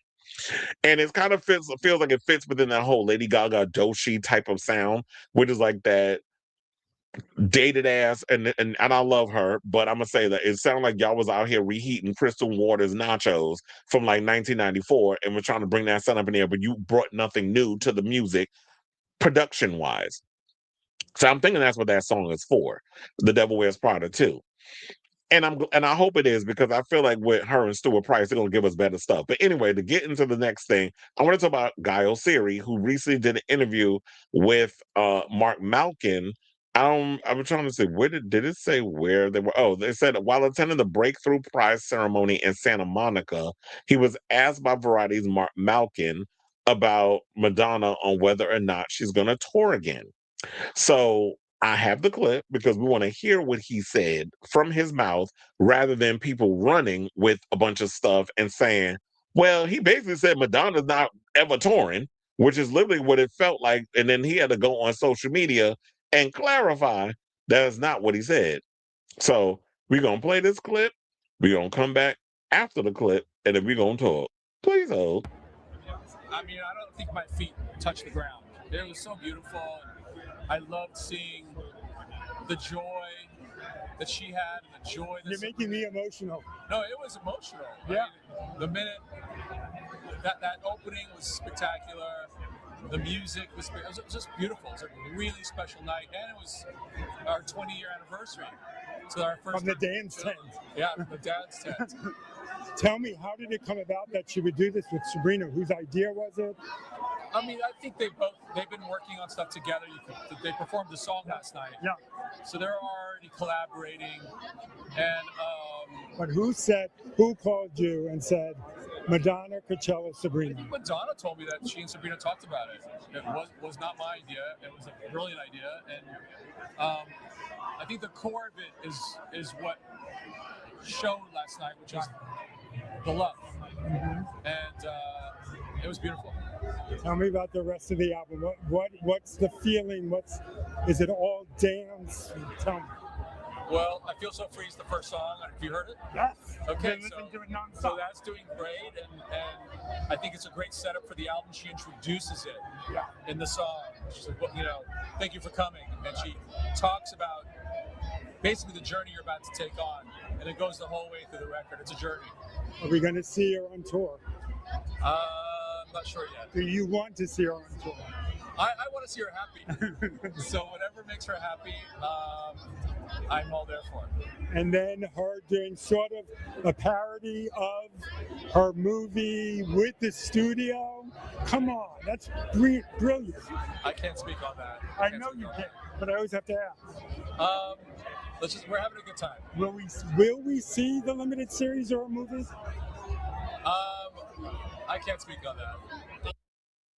Yeah, so basically that's what he pretty much said. And I actually hope that he doesn't really speak on the whole thing regarding the movie. Because I remember at one point they said that what's his name? Sean Levy is supposed to be doing a series on Madonna for Netflix. So, and I don't think that Julia Garner is involved in that.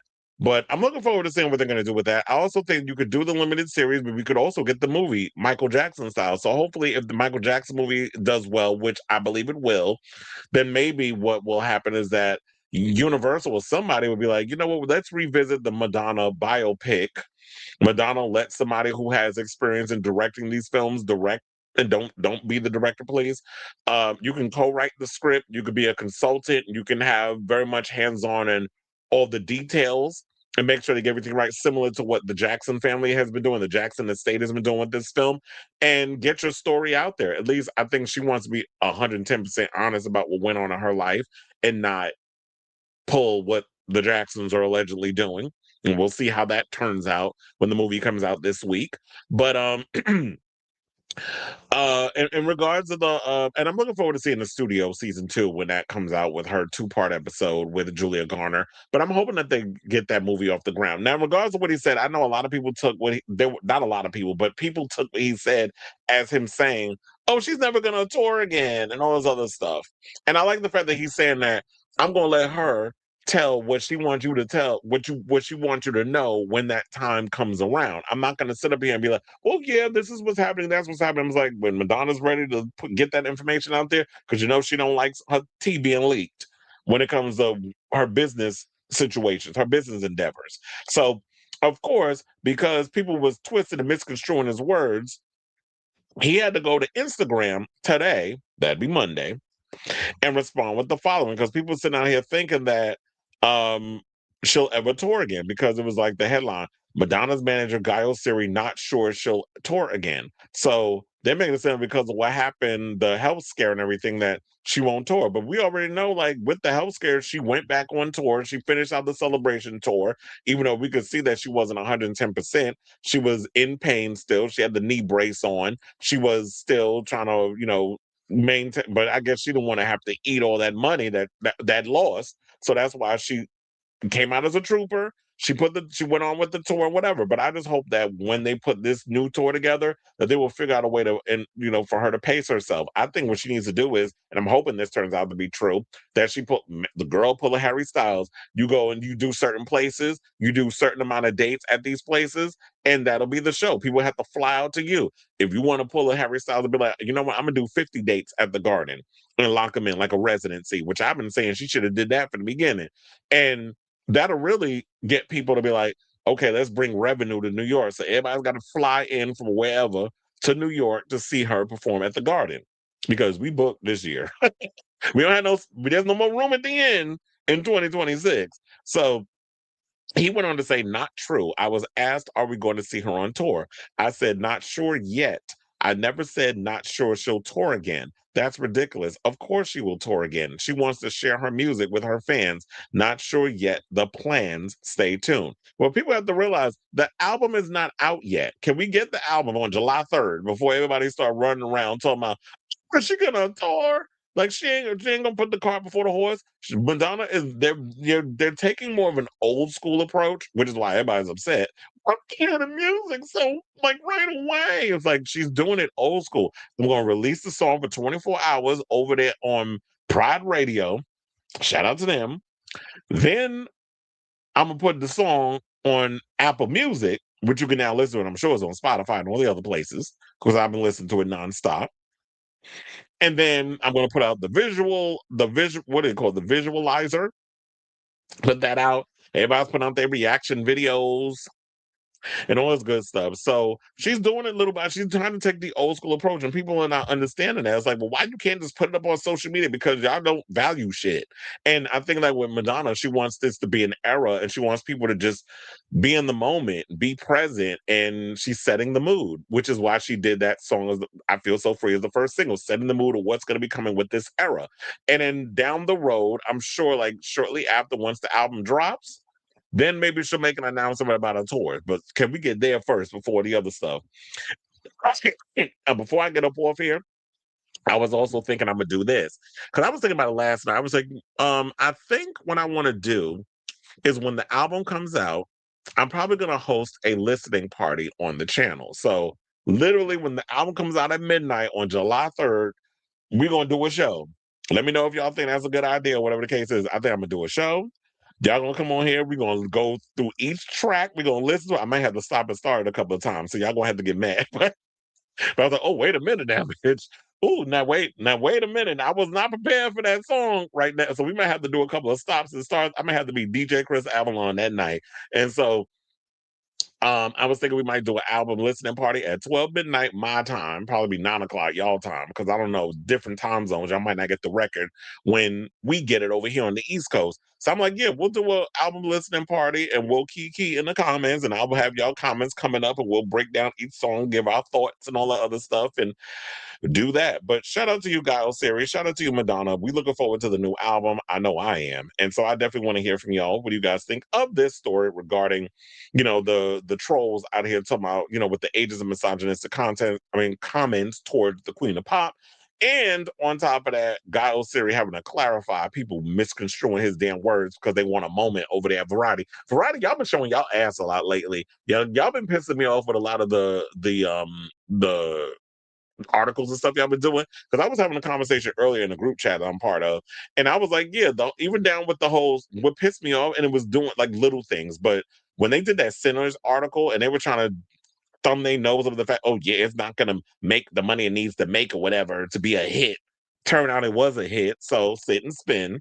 And then had the nerve to go and when Marty Supreme, that tight ass movie came out, y'all moved every kind of goal post to make sure that that movie was gonna be a hit. I mean, it did okay, but it ain't do Sinners numbers. So y'all always want to discount black folks whenever we come out with original content, but because that 49-pound heifer, Timothy Chalamet, come out with a damn movie, y'all want to act like that's Jesus walking. Like, fuck out of here with all of that. But anyway, let me know what you guys think. I know I just went on a tangent about somebody else, but it was just in juxtaposition to Variety showing they behind in they like to the way they like to report on certain things and the biases that comes with it. Also how they be up there up Blake Lively ass because they don't want to piss off Ryan Reynolds because they want them exclusives. You know how these corporate um m- what is it, these corporate companies are when it's like they want to have first dibs on a lot of things.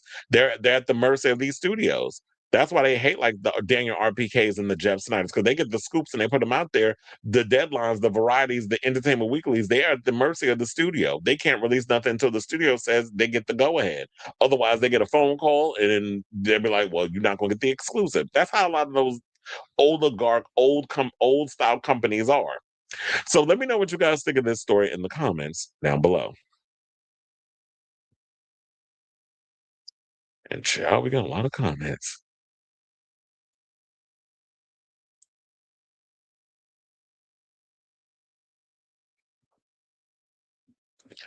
There's another episode of Hollywood Demons tonight. I think tonight is about child stars going wild instead of girls going wild.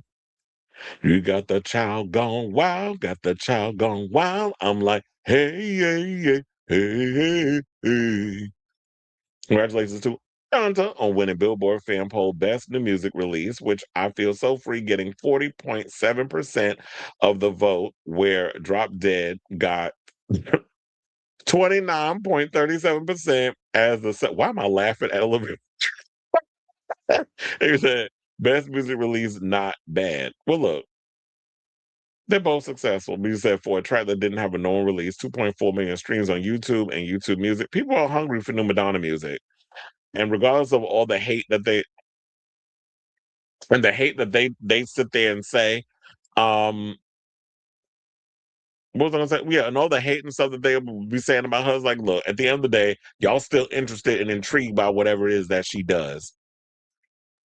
Otherwise, you wouldn't be on social media responding with your negativity. Whenever somebody does something that I don't, if there's an artist that comes out with something that I particularly don't care for, I don't sit and write stuff about. Well, I probably leave my criticisms for this show, but and that's when it comes up in conversation. But for the most part, I don't sit up in here and just put all my energy in wanting to be negative on social media. You saw the videos I sent you about the showers and the prices for food. And people was acting all funky about, nasty in these showers. I'm like, well, welcome to a community shower. Them shits is nasty.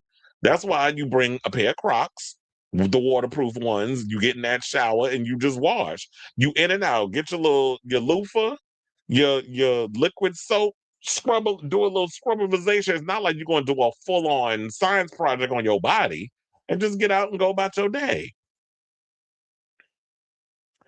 I mean, and then when I get home, I'd really take a shower, but I just want to get myself clean enough that I can just get by when I'm not funky. Yeah, so the prices and everything up in there was ridiculous. Chris, I just turned 41, a baby. It's hitting. Well, I'm like 4 years older than you, and it's hitting me. So it's like, yeah, you definitely start feeling it. Madonna had to remove hard candy and the trap music as that is high energy dance tracks. The set list had to be different to allow her to perform, but a lot more guitar and sit down moments. Yeah, well, now maybe with this album, with this upcoming tour, she'll be able to put a lot of those high energy dance tracks in there. And she could be wild like she was at that Anima dance set, DJ set, but I don't need her out here doing too much where she gonna pull another muscle or bust a hip or a knee. It's like pace yourself. You can still be out here and dance around and have a good time, but let the dancers do the heavy lifting. Sabrina lived out a life dream getting to perform. There's a lot of girls that that's a life dream of theirs, but everybody agrees she's gonna wait until next year till the garden is free. Madonna won't tour if her favorite venue is going to open for her, especially if it's the rumored residency arena tour. Perez Hilton hated the new Madonna and said she needs to act her age. Wasn't he about half past dead a couple of weeks ago? Like, what the fuck you talking about, Perez? Looking like a vegetable. He talking about, wait, is that what he said recently? I didn't even know about that. I'm like, Perez, you literally cannot even breathe through, like, you can't even breathe properly. You was literally about to die the other day. You had sepsis. You was almost at death's door. The man upstairs about to take your ass. Well, I don't know where. I don't know if it was to the heavens or down below. But you was literally about a foot and a half in the grave, and you out here talking about that somebody needs to act their age. Now it's Mega Griff. Why? Because he's Cuban and from Florida.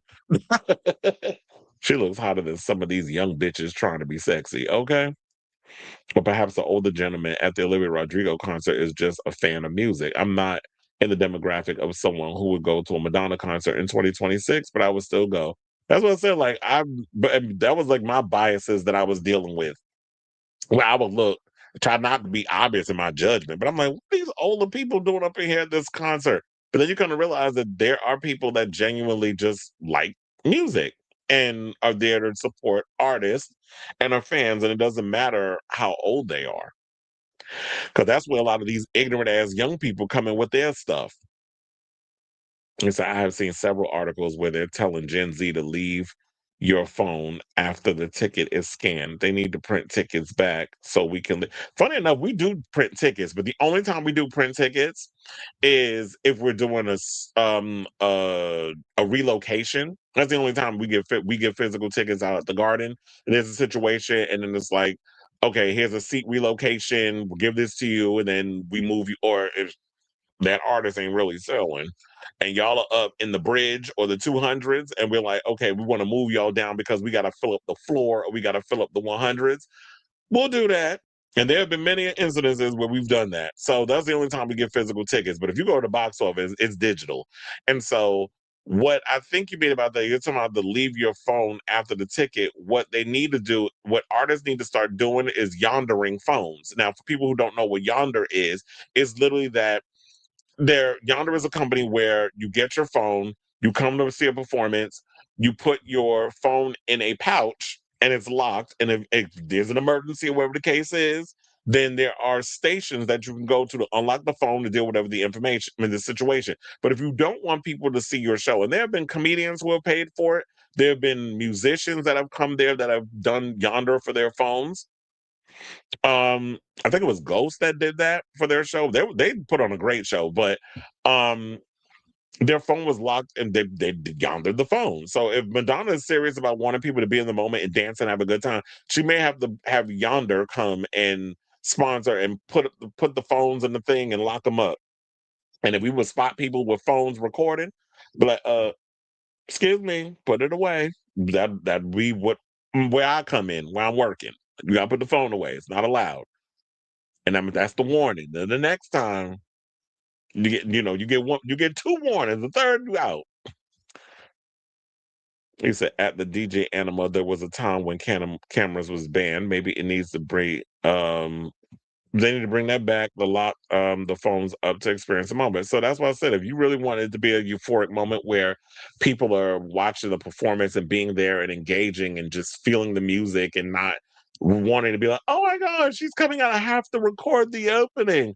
Which is what a lot of those damn annoying ass Cardi B fans was doing. As I was fucking up their videos. I'm like, y'all need to move. Excuse me, get out the way. Like, you gotta go to your seats.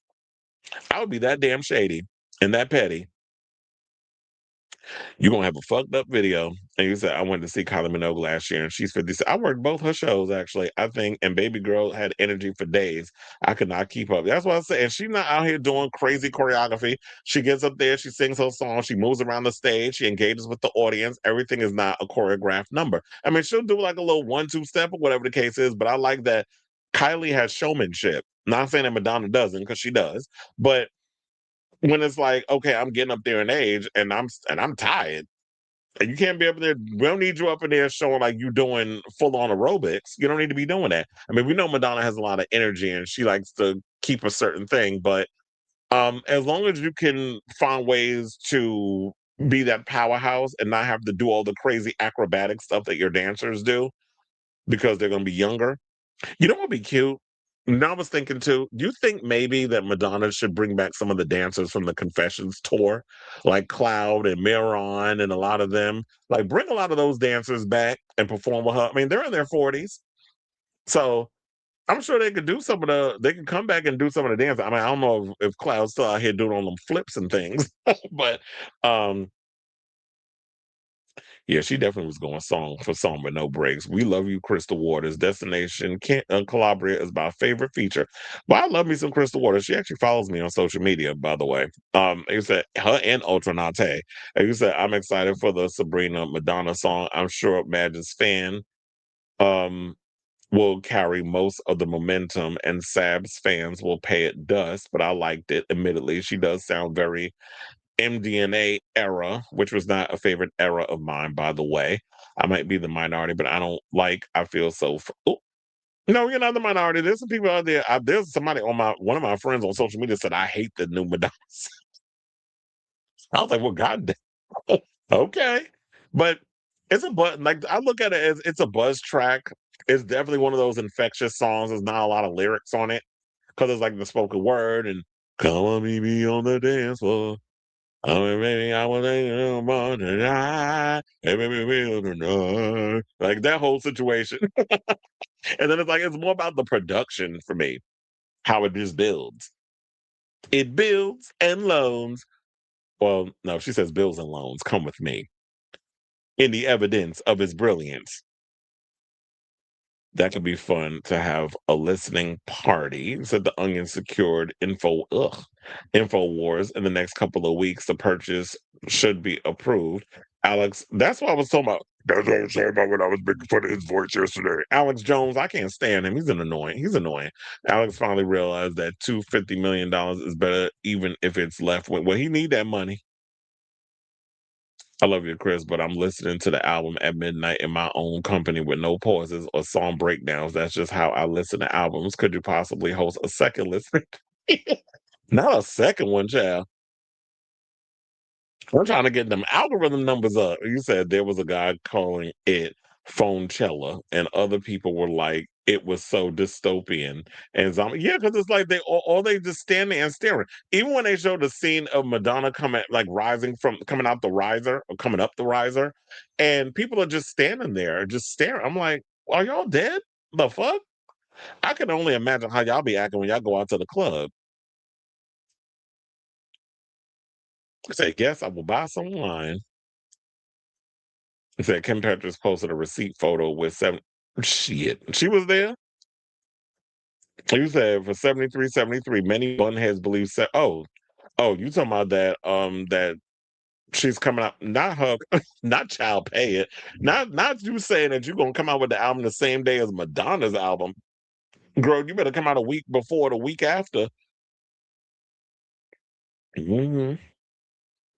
Said Perez just posted that line out. Child, Perez gonna go play in traffic.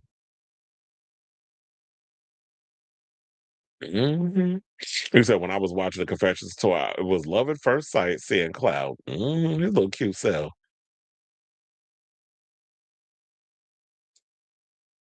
I don't think it will be.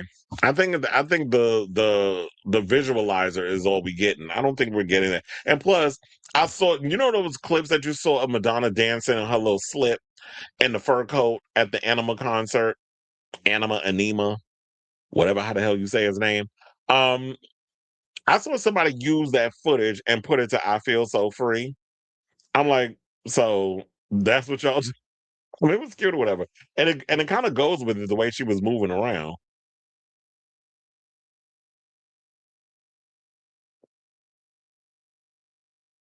How do you plant an eggplant in your ass? So if that's the answer you're looking for. But anyway, let's move on, y'all, and get back into the show and talk about another icon.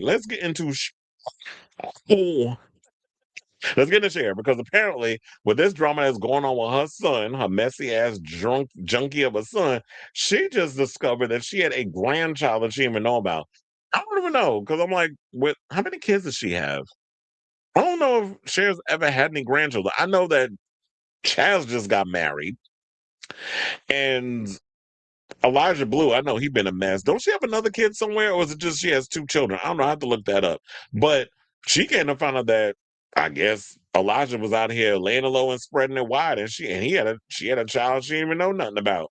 So she reportedly learned she had a secret granddaughter more than a decade ago after her son, Elijah Blue Allman, allegedly welcomed the child. Now, former model Katie Edwards claimed she dated Allman in 2010 and gave birth to their daughter Ever that year during an interview with the U.S. Sun published on Sunday. And funny enough, Ever looks like Elon Musk's daughter.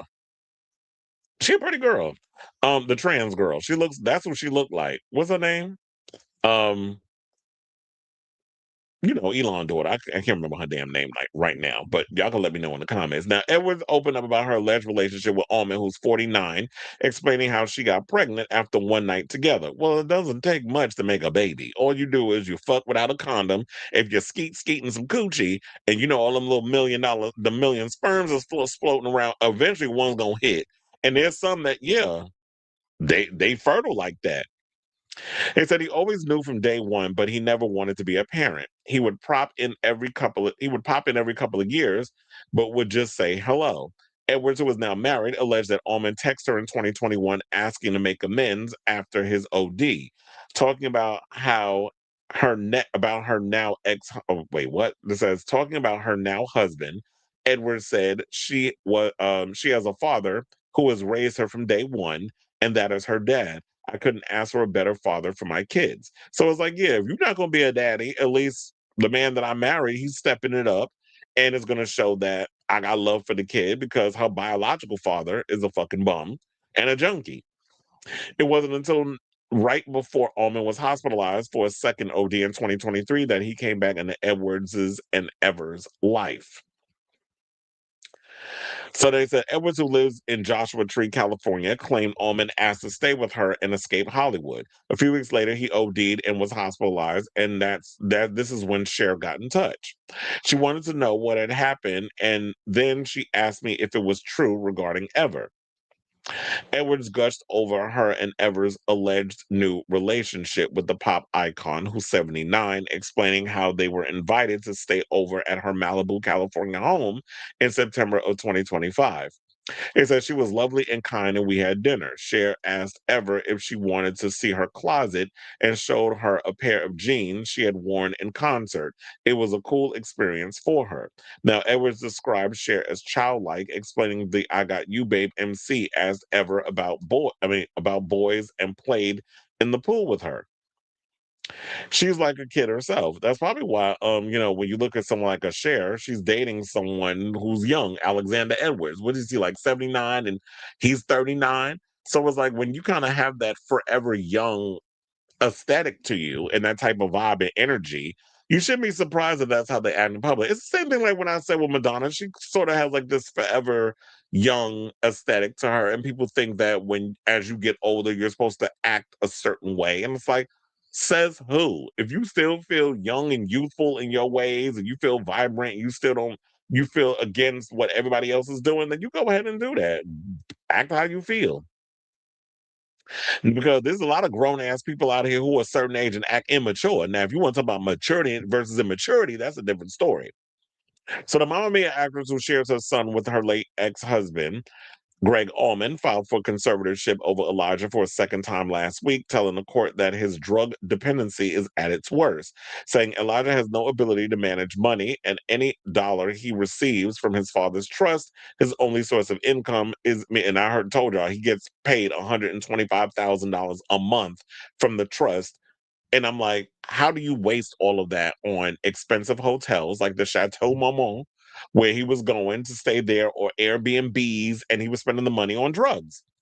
And it's unfortunate that that's what you were doing. Because I'm like, if I was getting paid every month $125,000, oh, I'd be investing that money in a lot of business endeavors, and I wouldn't even have to worry about stressing out over work and all this other stuff. But this is someone who clearly doesn't appreciate what he's been given, I guess because maybe he's got a lot of demons to deal with. The fact that he has a famous father and a famous mother who had to basically pull themselves up by their bootstraps and make something of themselves and work. And here you had this kid that didn't amount to nothing. And probably that maybe that's where he feels he can't measure up. So you just engulf yourself in drugs in order to deal with whatever your demons, to not deal with your demons. So they also said Elijah has no ability to manage money, and any dollar he receives from his father's trust is immediately squandered without regard to his liabilities or well-being.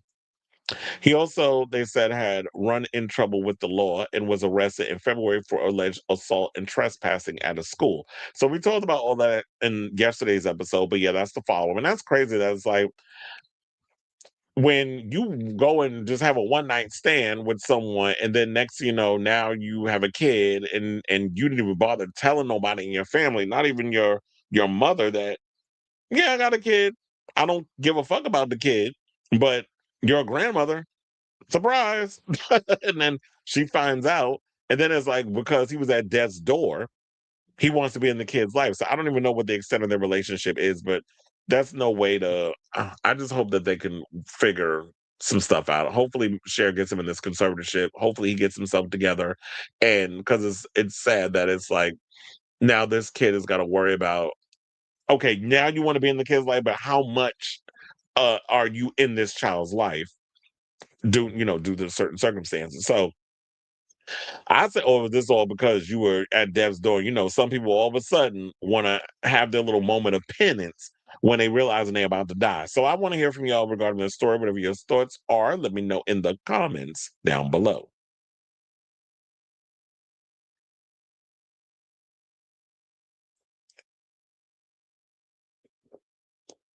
Are you a fan of Cher? I've yet to deep dive her music. I like Dark Lady after I heard it on Drag Race, and I like Take Me Home after I watched the lip sync on Drag Race. Believe is child. Don't even get me started on Believe. Was you? I don't think you were around when the Believe era was. The overplaying of that damn song, and then on top of that, they did a whole Buffy the Vampire Slayer episode around that song. Believe. I mean, don't get me wrong. And look, when we had Pride Night at MSG for the Rangers, that was actually one of the karaoke songs. I'm like, child, really? This is what y'all picking? I do like Cher. I'm not a big Cher fan, but I do like her. I remember when I was younger, I had this friend, this Indian kid who was gay, um, loved Cher, was obsessed with her. And so that's kind of like where I really got into the whole Cher, but I was never like a big fan. Thank you. It was Vivian. That's who it was. As long as she's not Mariah carrying around the stage. Okay. Look, I don't think Madonna would never be that lazy on a stage. Stepped up to get dope, stepped away to girlfriend and daughter.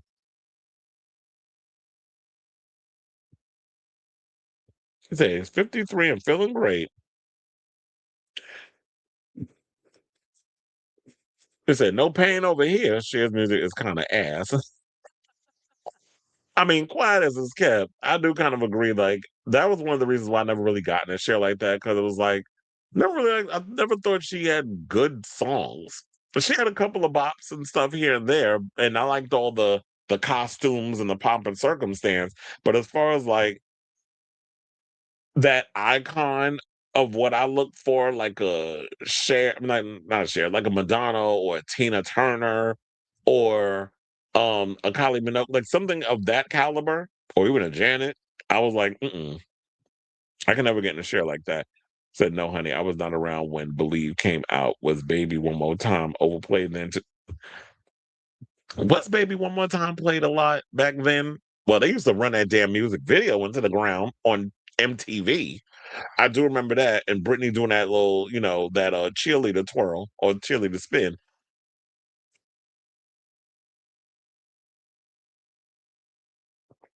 Yes, somebody brought it up earlier where they said that someone stole. They weren't specific. They said they stole her clothes, but I didn't know it was her vintage Confessions outfit when she was at Coachella. So, yeah, that's why I was like, and Madonna has to realize in these type of, I mean, she shouldn't have to, but it's ridiculous that in this day and age, people are literally out here stealing people's clothes. And look, it's probably going, if it ends up on eBay, hopefully there's a link to who stole it. Just like how they stole all that personal demos and stuff and stuff that Beyonce was working on during the Cowboy Carter tour out the back of that car. They eventually found out who did that. No, the most radio played songs was Believe and No Scrubs by TLZ. You couldn't escape those two. Yeah, I don't think they weren't running Britney into the ground like that with her music. That's why I said all I remember was they played the video a lot on MTV, but not the song. Because I think her career was just starting out, so she really wasn't getting that blow up. But yeah, I kind of wish I would have saw. Hold on, let me go to Madonna's Instagram because that's crazy. And see if it's there. So I'm always asking to turn on notification. Not Monica giving self-defense advice after Ice Spice got attacked. What's she saying? Hold on.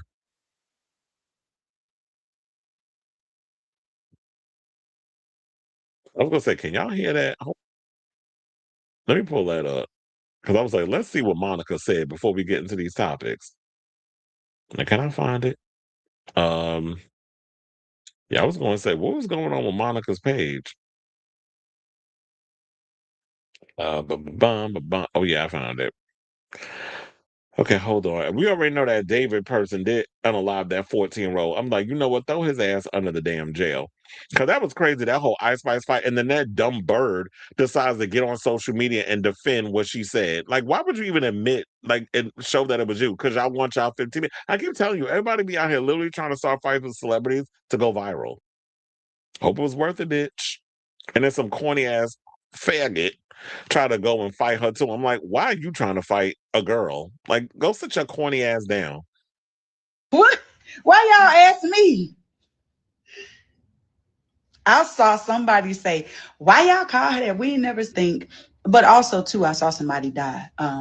He hit his head during a fight when we were young. And fighting to me looked very different after that. But I mean, of course, growing up where I did, that was the norm.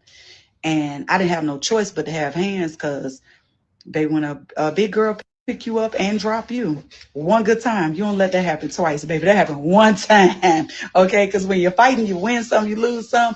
The main thing, I saw a video the other day, something happened to this other young lady, and it's like, number one, you don't ever let somebody stand over you.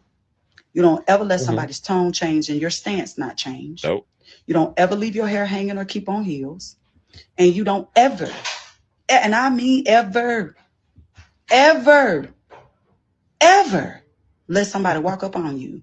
But here's the thing, Auntie does not condone fighting. Don't do no fighting. You could lose your life fighting. What? Why y'all ask me? Not Gunica over here giving people advice on, well, I mean, she's right though. Don't let nobody stand over you. And don't let nobody get up in your face. And yeah, fighting definitely. Don't get caught up in no fights because you will end up dead or whatever the case is or worse. But anyway, let's go over here. Let's see if Tonto. Let's see if it's in her damn stories. Oh yeah, she says still flying high since Friday night at the Coachella. Thank you, Sabrina. Hold on, because it moves too fast. The full circle moment hit differently until I discovered that the vintage pieces that I wore went missing. My costume that was pulled from my personal archive, jacket, corset, dress, and all other garments. Stop moving, damn it.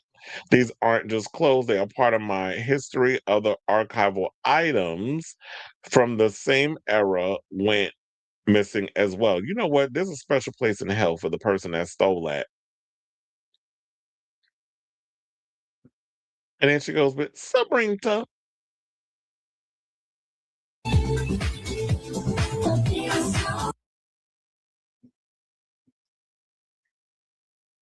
Oh, well,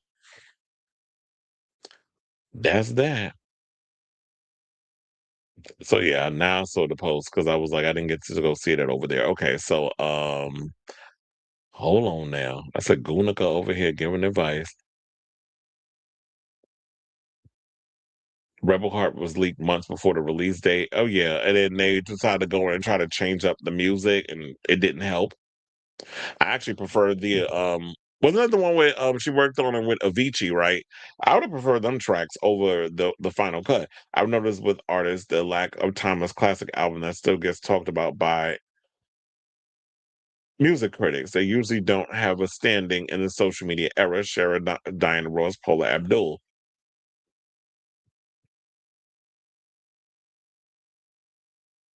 I think Diana Ross has some timeless classics, right?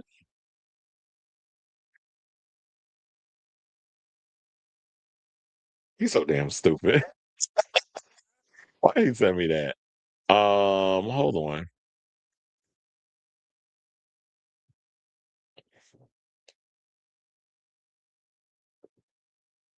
Wait.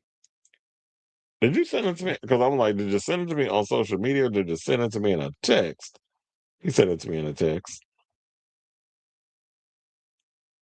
Wait, hold on, let me put it up.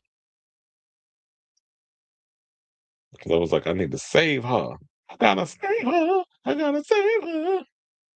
Let me add it to my social media. I see you sent me that Madonna offers. Oh, hold on. Let's make this into a topic, Chair. Because they're saying she offering a reward, an reward. I don't know why I said award, but and this is there no link to the story? Because I'm seeing that people are saying that yeah, she's offering a reward for this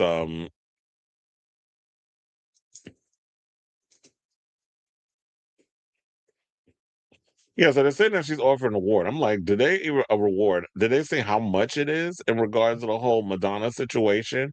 Hold on. So I have that in here somewhere. But I'm like, where the coins? Where the coins? How much coins you gonna give the children? So yeah, so this is the picture that literally was just sent to me, but I want to take that out for a second. And it says that Madonna's offering a reward to get her 20-year-old vintage outfit she wore at both Coachella performances.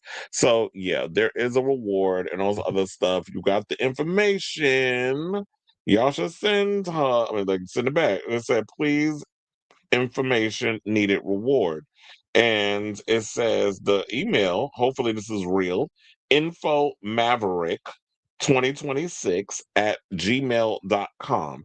So hopefully this is real and not some fake address or whatever the case is, and y'all out here trying to pull a little stunt. And so it's like, I guess it's literally the outfit that she wore.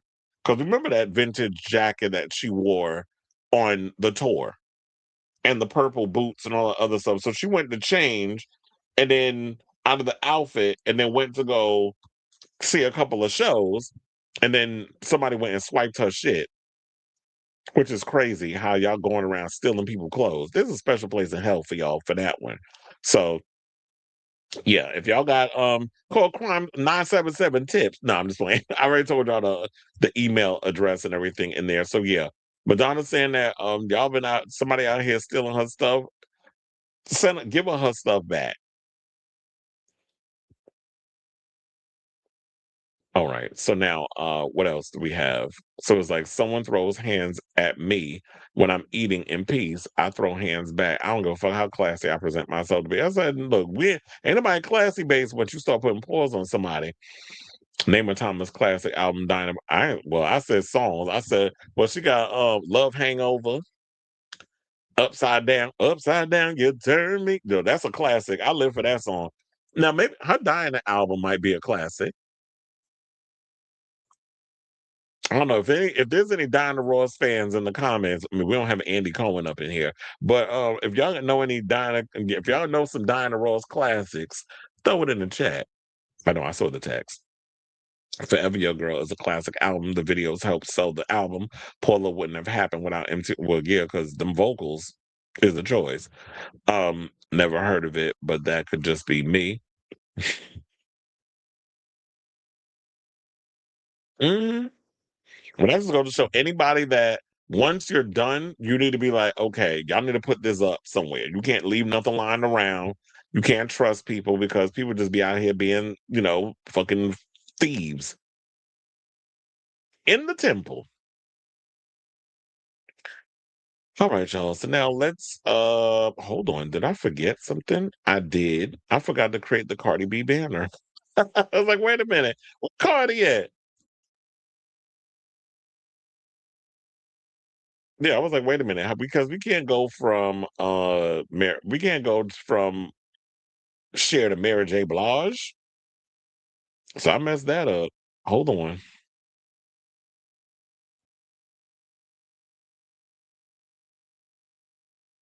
Forgetting how to do my show today.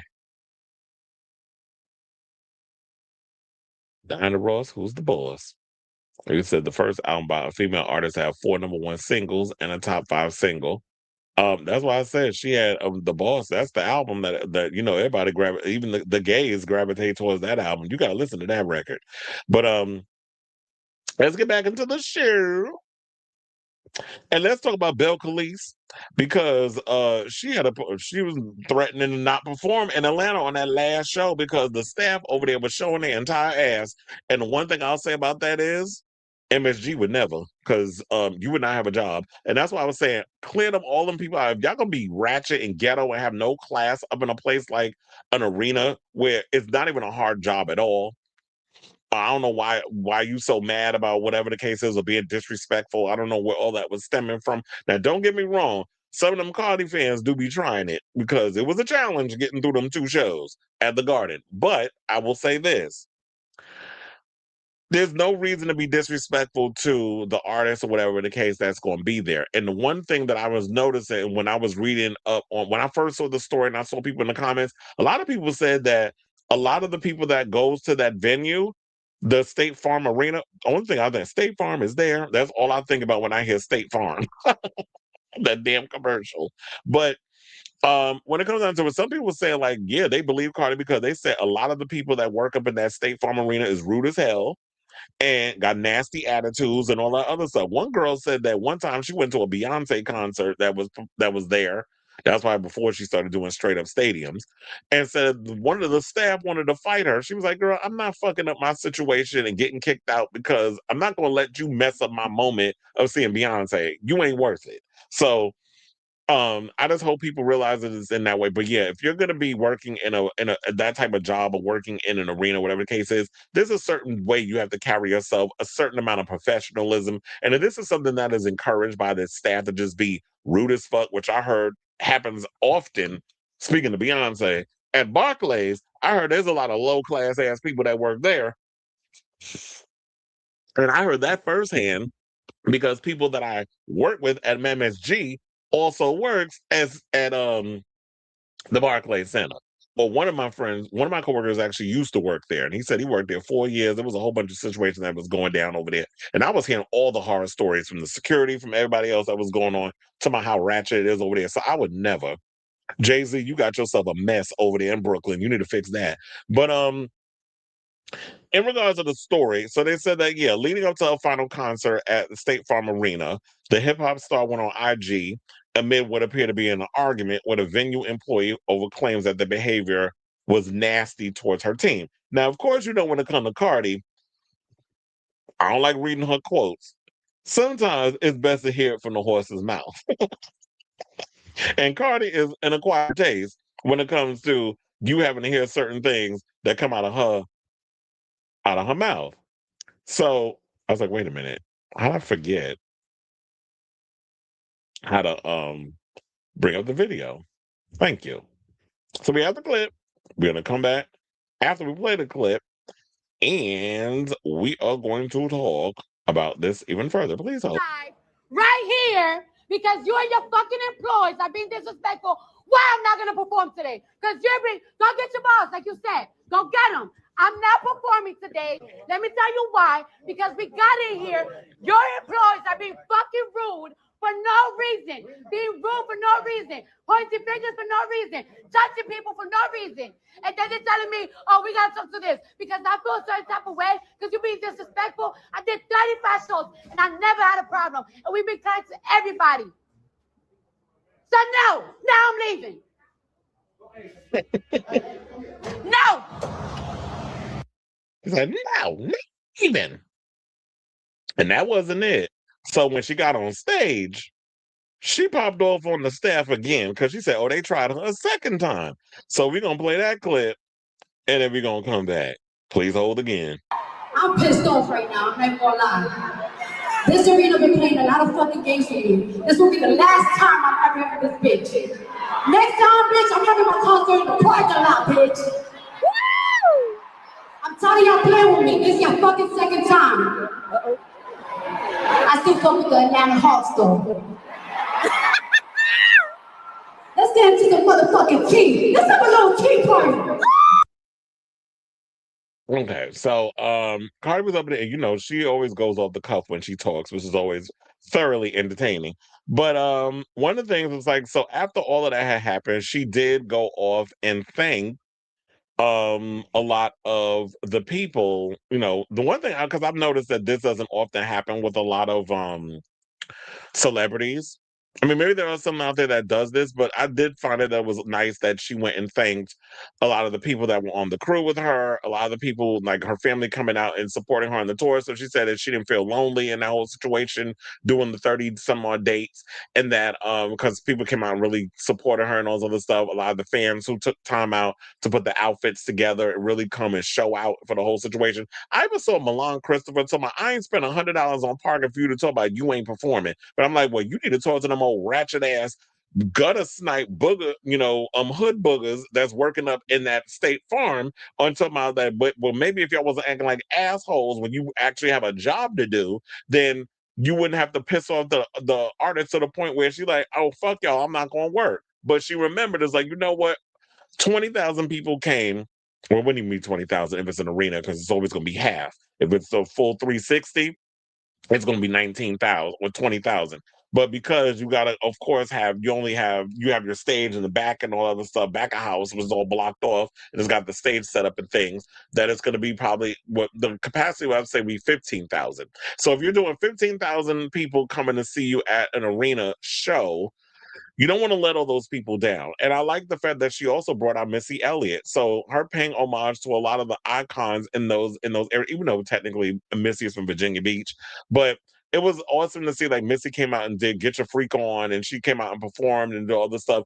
I would really love more music from Missy Elliott. I love Missy Elliott. She's like one of my favorite female artists because it's like not only does she have like a crazy rap skill set, but it's just the crazy futuristic things that she always came up with, the outside of the box stuff that she came up with, and she was sort of like that hip hop visionary. It was her, Busta Rhymes, and Ludacris, especially when me growing up seeing that type of visual that they would bring to what they would do as rappers and in hip hop and stuff, the way they push the boundaries. That's kind of like what I loved about those type of artists, especially Missy Elliott. So I would definitely love to see her go on tour. I didn't get to see her tour the last time. She didn't even do the Garden. She did the Barclays Center. Girl, come to the Garden. Unless you got some type of deal with Jay-Z over there. But I would love to see Missy Elliott in my lifetime sometime get out there and perform. But in Cardi's show, I enjoyed the show. She definitely gives a great show. She knows how to perform. She's very personable. She's got a great personality. She goes up there, she works her ass off, and she shows based off of what we see at face value. She loves her fans. But then she also, they said, she shared an Instagram reel sharing her gratitude to everyone who worked on and supported the tour. So she said, "A letter is not enough. Y'all got to hear from my mouth." And she was also saying that I got to say it right now because I'm drunk and that's when the truth going to come out. So thank you, my friends. Hey y'all, it's your girl Cardi B, and I have to do this video right now while I'm drunk so I can tell you how I really feel and not overthink while I'm talking. I just want to say thank you, everybody who came out to Little Miss Drama Tour and was part of the Little Miss Drama Tour. She then thanked production, glam, wardrobe, choreographers, dancers, the venues, catering, security, and bus drivers. She said, "I also want to thank you and I want to say thank you to everybody because this tour went really, really smooth, and it went really, really smooth because we all did a great job." So, and then she also thanked the celebrities that came out and said, she said, "If y'all ever need a kidney, I'm gonna find somebody to give it to you. You don't even want my kidneys, bitch. I'll find somebody to give you to y'all." And then concluded by thanking her family, friends, and fans for attending the show and all that good stuff. So shout out to her. And I think that's why people like her because she feel like she comes across like she's of the people, like she's relatable. And I think that's why people like Cardi. And I hope that's a side of her that's really true because that'd be hard if you fake and phony. That'd be hard to keep up if that's not how you truly are. But um, and then she said that she actually loves touring now, and now she don't understand what took so long. I guess life happens and things happen for a reason. But now that you like touring, hopefully this will be an excuse for her to really get in the studio and work on putting out new music and getting back on the road again and giving her fans the shows that they deserve. And hopefully, what this will mean is that the next tour she'll do the U.S. and she'll travel overseas to other countries because she got fans outside of the United States. So shout out to you, Cardi. And State Farm, look, if this is how y'all be acting when people be up in there coming to see y'all shows or whatever, y'all gonna lose a lot of business up in there if this is how y'all behave. So I definitely want to hear from y'all. What do you guys think of this story regarding Cardi B and the disrespect that she was receiving from the State Farm Arena over in Atlanta? Even though they was pissing her off and they was trying her in a lot of ways, she still pulled ahead like a trooper and was like, you know what? At the end of the day, the show must go on. Fuck y'all, motherfuckers, but I'ma still get up in here and make my coins and give these people what they paid for. So let me know what you guys think of this story in the comments down below.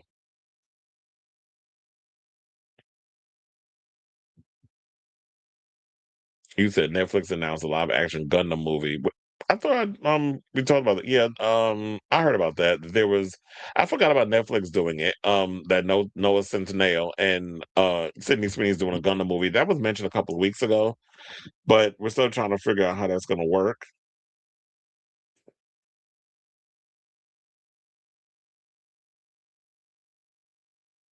Okay, so we're gonna have to add something to because Raphael, well, Cleveland, I've been saying your government.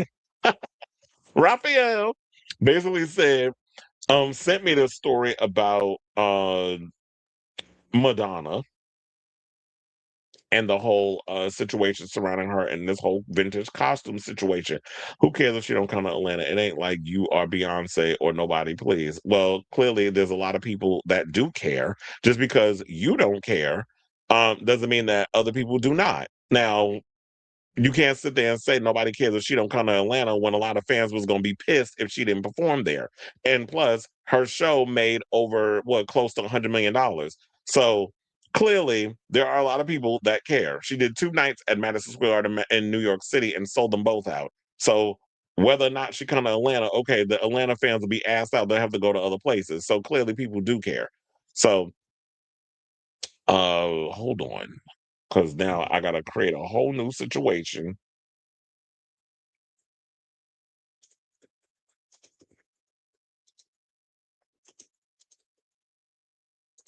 Yeah, we got to make this a topic. Yeah, they just put this out. So now I got to make another lower third. This show's about to be longer than it's supposed to.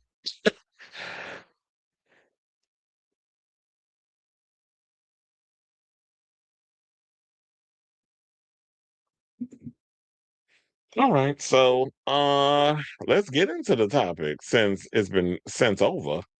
It's an add-on. So yeah, let's get into her. So apparently, while Madonna was out there performing with Christina Carpenter, that's Tara and Sam Carpenter's mother over there in Scream 5 and 6. So now that now I remember Sabrina Carpenter, she's the distant cousin.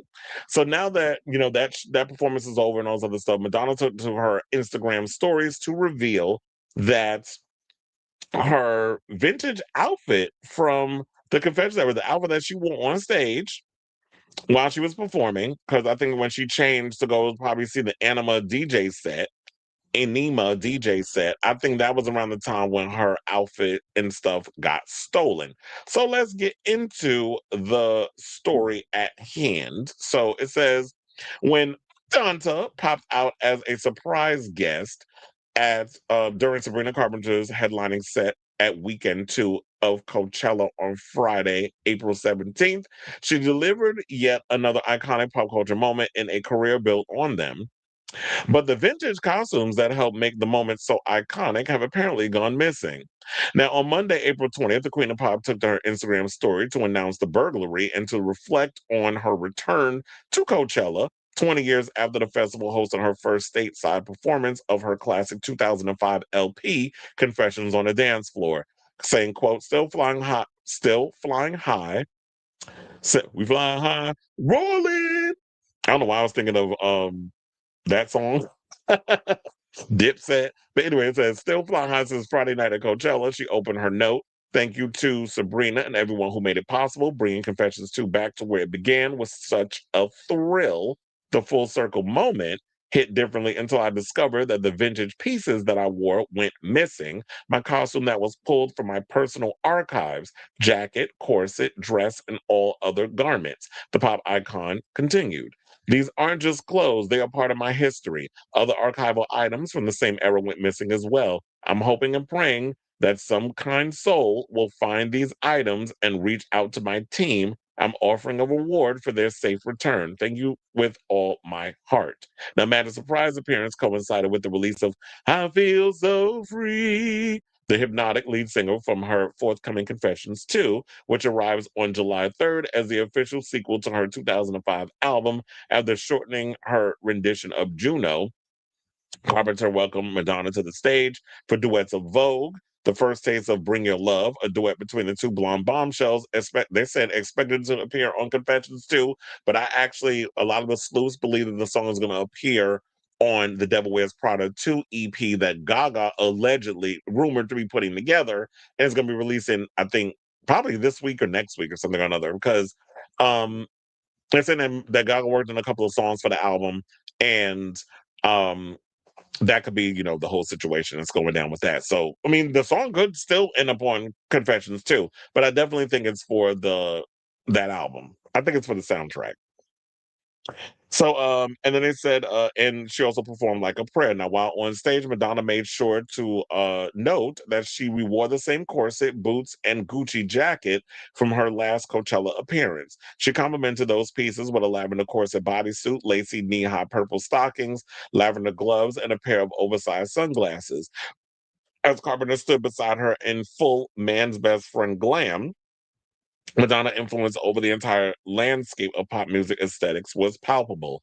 To celebrate her triumphant performance, Madonna shared a photo set on her official IG page, saying, a moment in history I will never forget. I feel so free, she wrote in the caption of Backstage Flicks, mid-show photos of behind-the-scenes candids. Now, although her Coachella appearance hit all the right notes, Madonna has no official plans to tour anytime soon. Not us starting that mess again, because then Oseary had to go and elaborate. She doesn't have any plans to tour now, but I'm sure a tour is in the future, is what they should probably possibly be saying. But I think we all kind of know that. There's no way Madonna's gonna be like, "Oh yeah, I'm putting out an album. I'm never touring." Come on now, she ain't Britney. But they said, but I feel so free, which combines Confessions producer Stuart Price and New School electronic music luminary. Oh yeah, I forgot. Arca also helped produce the song. Totally forgot about to mention that. By the way, is any indication, Confessions 2 will keep the world dancing, stolen clothes be damned. So I hope somebody turns it in. Um, was like, I don't care about no damn widget or whatever the case is. But yeah. So I hope they work it out. I hope she gets the money. I mean, not the money. She gets, her clothes back. It's crazy how a lot of y'all are running around here just stealing people's shit. Like, for why? I mean, just to say that you have it, or is it a way that you're going to put it on eBay and try to make some money? Because this is like iconic pieces, and y'all just picked up and just stole all her stuff. You people at Coachella, y'all are crazy. But anyway, so I'll definitely keep abreast of this story as it develops. I did put it in here before. Hold on, let me take everything out again. So as I'm reheating my own damn nachos. And what they said in the whole situation of what's the email? The email is info, IMINFO, Maverick 2020, like Maverick Records. Remember when she had Maverick, info Maverick 2026 at gmail.com. Hopefully that's the real email or whatever the case is. Or if anything, y'all could DM Madonna and be like, I got the outfit. How much you trying to offer? 500K? A million? Like, what's the tea? What's the tea? Not tell me what? Nuh-uh. Hold on. Somebody said, because there was a shady post I saw in here. Oh, pause down said it was probably Gaga and posted a picture of her in a similar outfit. Pause down little monsters cannot stand Lady Gaga. They always stay coming for her. So and a lot of people in here sleuthing. They said, I went to Reddit, and what you find? What you discovered? He said, although her Coachella performance hit all the high right notes, that could have been that's what I said. Okay. I'd have been like, was that shade? I would like Madonna to collaborate with Sega. I love Sega Bodega. I definitely think that'd be a good move. Because Sega Bodega, they all come from that whole hyper pop type vibe. That would be cool to see if but I always feel like he does better production. I mean, I like his songs too, but I would like to see that as well. But yeah. So in regards to this story, I definitely want to hear from y'all because this is a breaking news story. She revealed this on her Instagram, and now they've written a story about it. And now we talking about it. So yeah, if y'all have that tea over there, anything regarding this whole Madonna situation, let me know what your thoughts are on this story in the comments down below.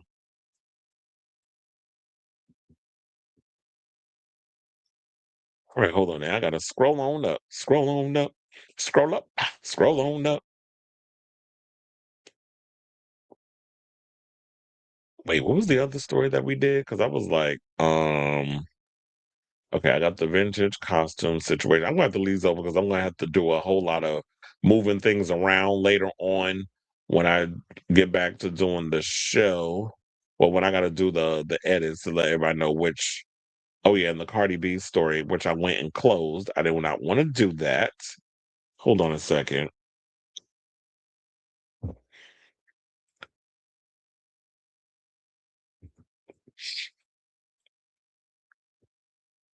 Yes, I gotta do a whole lot of editing when we get back to the show. You said Gaga just walked the red carpet for the Devil Wears Prada 2 premiere. Oh yeah, they said that I did see that there was a live stream of the Devil Wears Prada. I think it's a New York premiere, which would make sense because if it takes place in New York, it'd be smart to have a premiere here. Just had to pause down, fan out a moment. Oh yeah. Oh, you talking about Mary J. Blige? Not Janet fans are mad. Madonna got a brand new album, but they don't. Look, we already went in on that whole Black Diamond thing yesterday. Yeah, because she was pale on that damn tour. Now she's trying to get that whole, Italian spray tan. All right, y'all. So now let's get back into the show. And let's talk about Mary J. Blige, who has been doing some interviews as of late. One of the interviews that she did, well, she talked about two things. She talked about her attitude back in the day when she was first starting out in the business, quiet as it's kept. Some people say, ma'am, you ain't really changed all that much.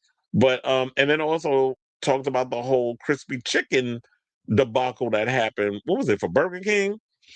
When y'all was making fun of her when she was doing that crispy chicken jingle. Let me tell you, that song was a bop though. I'm not gonna hold you. But she's reflecting on a lot of things from her past. So The R&B icon's latest interview with media personality Scott Evans is gaining traction online as Mary candidly opened up about several topics, including how she treated people early in her career, saying, "I used to be a monster. 1994 Mary was horrible. Go Google it. You'll see it. I was horrible. Man." She said, "I was horrible. I was terrible, man." Looking back, she said she was especially hard on the press, often cussing out reporters for asking the same questions repeatedly. Well, they always just be asking the same type of questions. They don't vary from the script. So now, these days, she said her perspective is completely different. She shared that she now appreciates every interview request, noting, "What if nobody cared? This is a blessing and an opportunity for people to want to hear what you say. I grew up. I used to treat people so bad," she added, that her mindset really began to shift around that time in 2001 No More Drama album, revealing she apologized to every last one of those people she had mistreated. "It was humbling, but it wasn't something I was afraid of. I knew in my spirit that I had to do it because I was awful." Ultimately, Mary J. Blige's honesty highlights just how far she's come, owning her past while embracing the growth that reshaped her into the artist and woman she is today. So yeah, and then of course I go over to some of the comments, and some people saying like hurt people hurt people. Another person said Kay said he used to have to call the police on her all the time because she was always putting her hands on him. Hurt people definitely hurt people. That's going to be the ongoing theme when I go through these because I read some of these earlier. Now, another person said those of us that have been fans since the 90s already knew this. Mary had a lot of trauma in her life and wasn't happy with her life during that time. She was on drugs and alcohol heavy back when. Yes, she was, Jeff. Remember, if you watch that your All I Need video with her and Method Man, she was hiding Cuda Brown in that damn video. And whenever you knew, like the time when she would wear the big old shades and stuff on her face, oh, you knew that's when Mary was on that stuff. And then they said she was in an abusive relationship. I think wasn't one of the members of Jodeci she was in like a real nasty physical relationship with? Who was it, JoJo? She said she was miserable during that time. When people are unhappy with themselves, they tend to be very mean. And another person said, "Not how you start, but how you finish." Hashtag growth. Another person said, "Mary still got that attitude." Another person said, "Growth. A lot of y'all still can't admit and are actively treating people like shit." Well, at least look, they always say the first thing to admitting something is that, I mean, the first thing I guess to admitting that you have a problem is actually facing it head on and that sort of thing. So I love the idea that she's come around and she's openly admitted that, you know what, I was an asshole to a lot of people. I mistreated a lot of people and I've worked on myself to try to change them ways. And another person said, "I'm not excusing her mistreatment, but she had a lot of trauma dealing with an ex. You do people the way you have been done until your eyes and heart open to difference. It's hard for me to see Mary J. Blige mistreating someone, but she knows her own truth." Well, it may be hard for you to say because you're probably a fan, looking at it as a fan.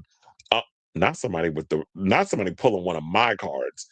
This person said she's a Capricorn. I live with one.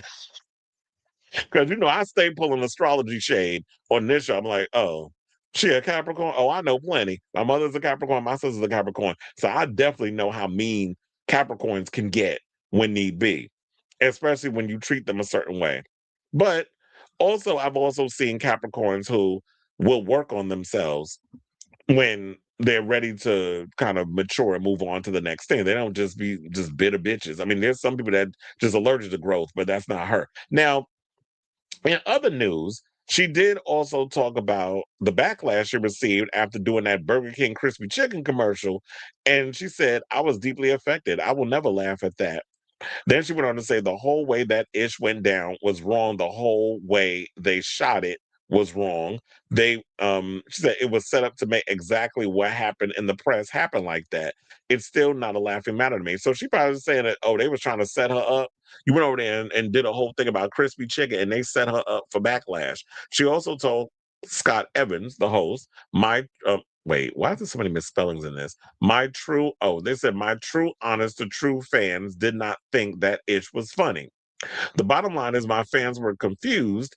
Was the real true fans not the people that would ever dip in and dip out, but the people who was like, what's going on? I didn't really know what was going on, right? But I had bad representation. Bad man. Was that Ken Do that put her up to that shit? I told you I ran into Ken Do when I lived in LA. His energy does not work. Did not work for me. And this was, I think, after he and Mary was not together anymore.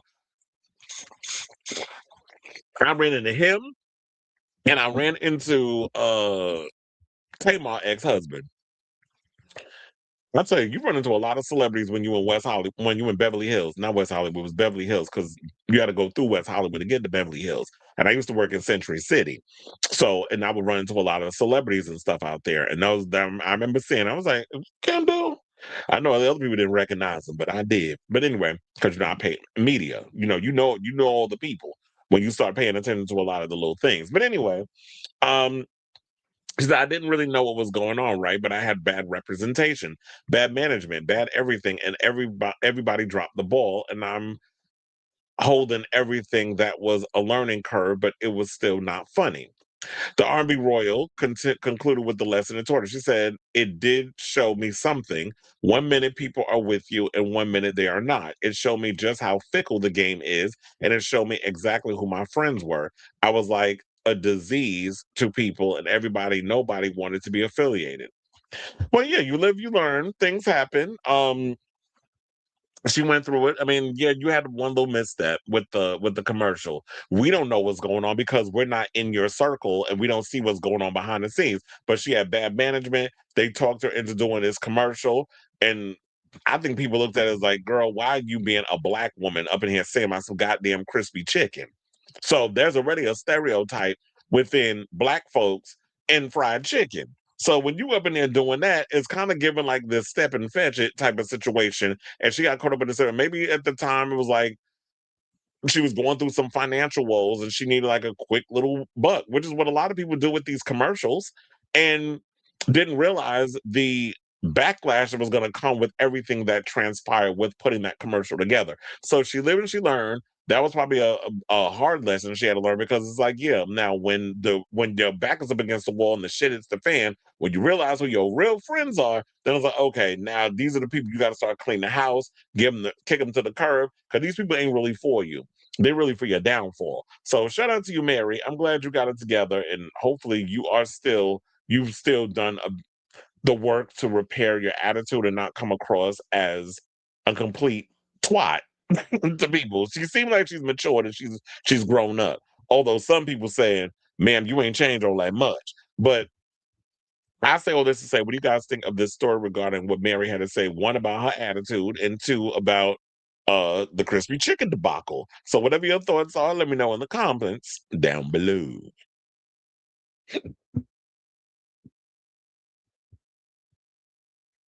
Don't leave the nachos in too long; they'll be soggy. Maybe, yeah, maybe. Now I love me some Jack Hay. I used to run around doing that little voice when I was in. Oh, forgive me.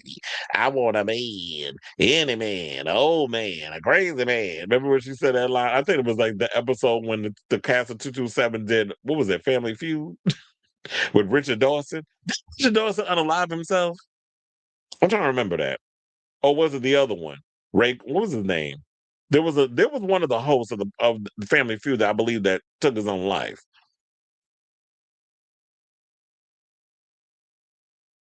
All right, y'all. So now let's get into this mess. Let's talk about Danity Kane out here trying to scam their fans, basically. So apparently there was a thing that came out. I think that there was a situation that was going to go down with Danity Kane. They're supposed to perform at some sort of LA block party. And they said that there was an announcement that was actually shared by D Woods and Andrea Fimbers that Danity Kane was going to be performing at a block party. Come to find out, when y'all would have showed up at that block party, 2 out of the 5 girls was going to be performing. And that's the ones that made the announcement, these two. So cold water got thrown on the whole situation. And I think the shade came from Aubrey, because the people were saying that Aubrey actually runs the fan account, or the actual account of the Danity Kane account. So now, as reported, the beloved R&B pop ensemble regrouped for another reunion run, this time with the member lineup comprised of Aubrey O'Day, Andrea Fimbers, and D. Woods, the latter of whom has not been in the group since its initial lineup disbanded in 2008. And while all seem to be well, fresh division has arisen over what is being deemed false advertising. See, DK was being advertised at an LA block party on June 20th. However, the band's official page, which wasn't tagged on the social media post, says it's not all it's being touted to be. So in the post, it basically said at the bottom, Danity Kane on tour, kicking off this summer with LA Block Party, bringing y'all back 20 years ago. What's a good summer without a block party? See you there on June 20th. Now, the official Danity Kane page responded in, child, they didn't hold back with the shade. They said, to clarify, a recent flyer promoting Danity Kane performing on June 20th is not a full group performance. Only 2 members independently booked this appearance. Jesus. Only 2 members independently booked this appearance. Dawn Richard, Aubrey O'Day, and Shannon Bex were neither informed, nor will be in attendance. The promotion constitutes false advertising and a misleading promotion, creating a false impression of full group participation, presenting a 2-member lineup under the full Danity Kane name without clear and accurate disclosure results in deception of fans and a clear misrepresentation of what is being offered. We apologize for any confusion this may have caused. So Aubrey Bears was like, child, you ain't inform us. And here y'all go trying to come out and put on a thing where y'all gonna come out and sing Damage and Strip Tease and Showstopper and all them damn songs with just the 2 of y'all. Ain't nobody wanting to see that. Like, no shade, but when it comes to Danity Kane, you 2 are not the top of the list of the people I would want to see as far as the Danity Kane situation. If it was Dawn if it was Dawn, Shannon, and Aubrey, I wouldn't mind it.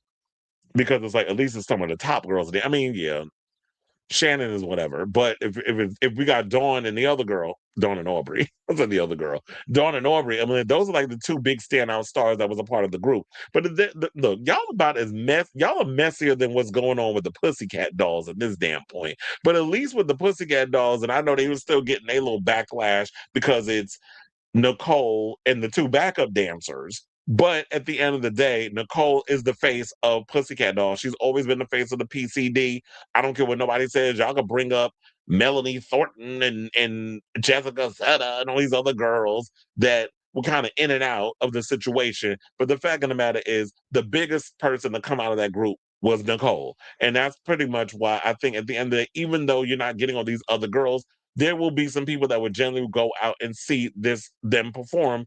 Whereas with Danity Kane, how do you want to come out with the 2 random chicks and think that people just going to show up at some block party and see them perform? Because if y'all come out on that stage, they be like, so where the rest of these girls at? Where the other 3?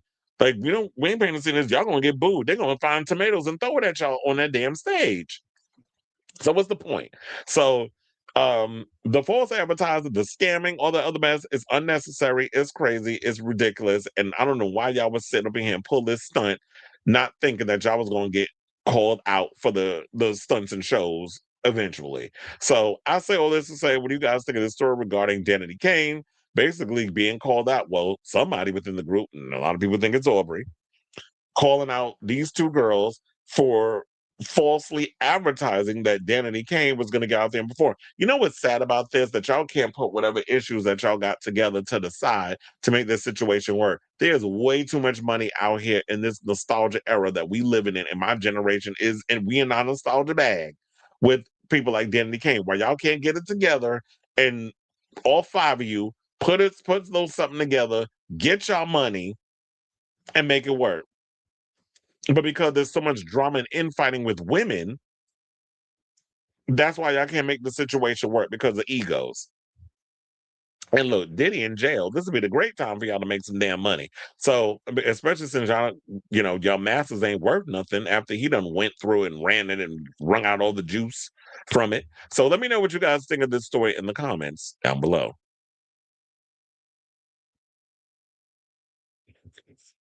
Okay, so let's go from Los Angeles to New York. And let's talk about my mayor, Zohran Mamdani. So I don't know if a lot of people knew this, but once upon a time, not that long ago, before he got into politics, Zohran was a rapper. He was into music. And yeah, the music really wasn't hitting. But because now that he is a very popular Democratic Socialist mayor and people are living for him out here, me being included, because I did vote for him. And Barack Obama was just with hanging out. What gagged me is I just saw this recent video of President Obama, who everybody kind of looked at. Well, yeah, you started out your political wins and things. Like when he first got into politics and was running for president, he was running on progressive, democratic, socialist um, ideologies and things that he wanted to do. He did start leaning more centrist once he got into office because, of course, a lot of people he was dealing with. And I don't want to get too heavily in the politics of why I was disappointed a lot in what Obama ended up doing as the president. But now that he's president no more, I like the fact that he's aligned himself with Zohran, and he was up in there in the school with the kids singing "Wheels on the Bus." They was up there together doing the whole thing, and they was recording. I saw the videos, so I like the fact that we got him over here. Meanwhile, you got Cory Book over here throwing temper tantrums over people who didn't vote for Kamala, and I'm like, Queen, sit your ass down, because this little pastor Booker shit that you out here doing with the politics. It ain't flying. You look stupid. You sound dumb. And if this is the way that you're thinking that you're going to run around and think that's going to get you to be president of the United States, we're not voting for you again because you tried to run before and we ain't see it for you. Stick to fucking up Jersey. How about that? Do that while we over here thriving in New York and he's trying to switch things around. Because I know the rich is mad now because now he's put a tax on the second homes of wealthy people, which a lot of people didn't even know this, that there's a lot of rich people who have a lot of space, a lot of apartments, whatever, in New York, lofts, penthouses, whatever you want to call it, deluxe apartments in the sky, and they're just leaving them vacant. And so now he's putting a tax on them. It's like, well, if you're going to have an apartment, you're not standing there, oh, we're going to tax you for that shit. So if you want to sell it and go on down to Florida and put your little scams that you got Miss the queen that wear them heels, what's his name? Um, the governor. He want to sit over there and give you all the little tax incentives. Then you go over there and do that. But now that I'm done with my political rant, let's get into the story. So you know the old saying about don't quit your day job. Well, that's excellent advice for Zohran Mamdani, who has a solid gig as New York's mayor since his election last November. But according to the New York Times on Thursday, April 16th, damn, that's this how old this story is? Well, I know that I saw a lot of people were still talking about it even as recent as today. So that's why I thought this was a new story, but I think a lot of people are just now picking up on it. So Mamdani, who was 34, and his wife, graphic designer Rama Duwaji, released the details of their joint tax return, and unlike certain people in the White House. And let's just say it's a good thing his new gig pays in the mid $250,000 range, because the cash coming in from Mamdani's previous rap career isn't going to keep the couple afloat. Well, especially living in New York. Now, the paper said that the couple reported a total 2025 income of $145,000, most of it coming from Mamdani's state assemblyman salary of $131,296. A much smaller portion, $1,643, came in the form of royalties from Mamdani's former gig as rapper under the name Mr. Cardamom, I think it was his name. That was a horrible name that you went by. With more than half of that figure coming from abroad. At press time, it was not known what Mamdani's previous year hip hop related earnings amounted to. Now, even though his royalties were modest, according to Luminate, Mamdani's U.S. streams exploded in 2025.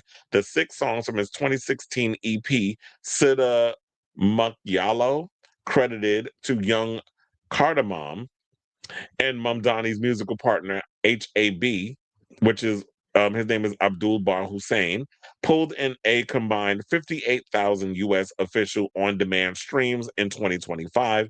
To date, the EP has 79,000 streams, meaning that 74% of the lifetime streams came last year because of his popularity. And people found out that he was a rapper that made them get into wanting to I guess, check out what his music and stuff was. Now, in addition, his 2019 single Nani had 219,000, and I think that's when I discovered his rap career because they played that video. Had 219,000 US official on demand streams in the US, which is a majority of its 232,000 lifetime total. Young Cardamom and Hobbs, well, I say HAB's 2016 number one Spice song had 243 official on demand US streams in 2025 out of its 595,000 lifetime total. Now, before his rise to mayor, Mamdani had a side hustle as a rapper under the stage names Young Cardamom and then Mr. Cardamom. As he gained more name recognition during his run for the city's top office, his catalog picked up theme with his streaming numbers getting a significant bump. Now, in addition to his Sita Magyalo EP, on which the two men rap in 6 different languages, which I don't know, I was like, I would love to learn 6 different languages, while drawing from their shared Ugandan heritage. They also released number one Spice on the soundtrack to the Disney biographical drama Queen of Katwe. Well, his mother did direct that movie, Mira Nair, in case y'all didn't know that. So previously, the U.S. streams for Young Cardamom and HAB's catalog also got a major boost, going from less than 1,000 in late May of 2025, before Mamdani secured the nomination to more than 15,000 from June 13 to 19th, the week before he became the presumptive Democratic candidate for mayor, the streams rising by 582% during that period. So, congratulations to him. The more you know, I guess. So, shout out to him, and he's trying to make things. He's trying to turn things around in New York, fixing up a lot of the potholes, doing a lot of things that lazy ass mayor that we had last time, Eric Adams, wasn't out here doing. And so now we just got to work on bringing down the prices, and then they're also doing like what is it? They said, what is it? State funded grocery stores or something or another. I have to look that up about the whole grocery store situation, because I know a lot of people running around saying it's a bad thing, but then there's some people saying it's a great thing. We'll see how that all turns out. Plus, there's got to be a way for them to start lowering the rent in New York, because they had rent assistance situations that was going on where they said that the money is running out, and there's going to be a lot of people who are depending on those programs to help them pay their rent, because the rent in New York is too damn high. A one bedroom should not be costing somebody $1,500 to $2,500 a month. When it's like so many ways that if they brought down the rent and made it reasonable enough for people to afford, then people would be able to thrive here. But everything is so damn expensive. People are so greedy, and people are struggling. And not even having 2 or 3 jobs can keep a lot of people afloat. So a lot of people going into debt trying to just survive in this economy. So I definitely want to hear from y'all regarding this story. Whatever your thoughts are, let me know in the comments down below. All right, y'all. So now we can get into some more politics. Wait, how many more topics we got? 1, 2, 3, 4. We're down our final 4. Yes, we are. So, all right, y'all. So we're down to our final 4 topics. So before we get to our final 4, if you could please do me a solid, if you haven't already, hit that like button, smash the notification bell, hit the subscribe so that when we go live with a brand new episode of Chris Avalon Unfiltered. We also have super chats and super stickers. You can also hype the video if you like what you see over here. But if you don't want to throw in little coins in this way, I say the best bet, I would very, very much prefer if y'all hit that like and subscribe. It definitely helps with the algorithm and pushing that show out there for more people to check out. So please and thank you. Now, without further ado, let's talk about The View, because Anna Navarro went in on Caitlyn Jenner today, and I cackled. So Caitlyn went over there and spoke about, the whole passport situation, where she was like, well, they put mail on my situation. And child, when I saw that Aja responded from Drag Race, I cackled over that. And we're gonna get to what she had to say. But so what was it? Yesterday we talked about the whole thing with Caitlyn. I already went in and let have on her dumb ass.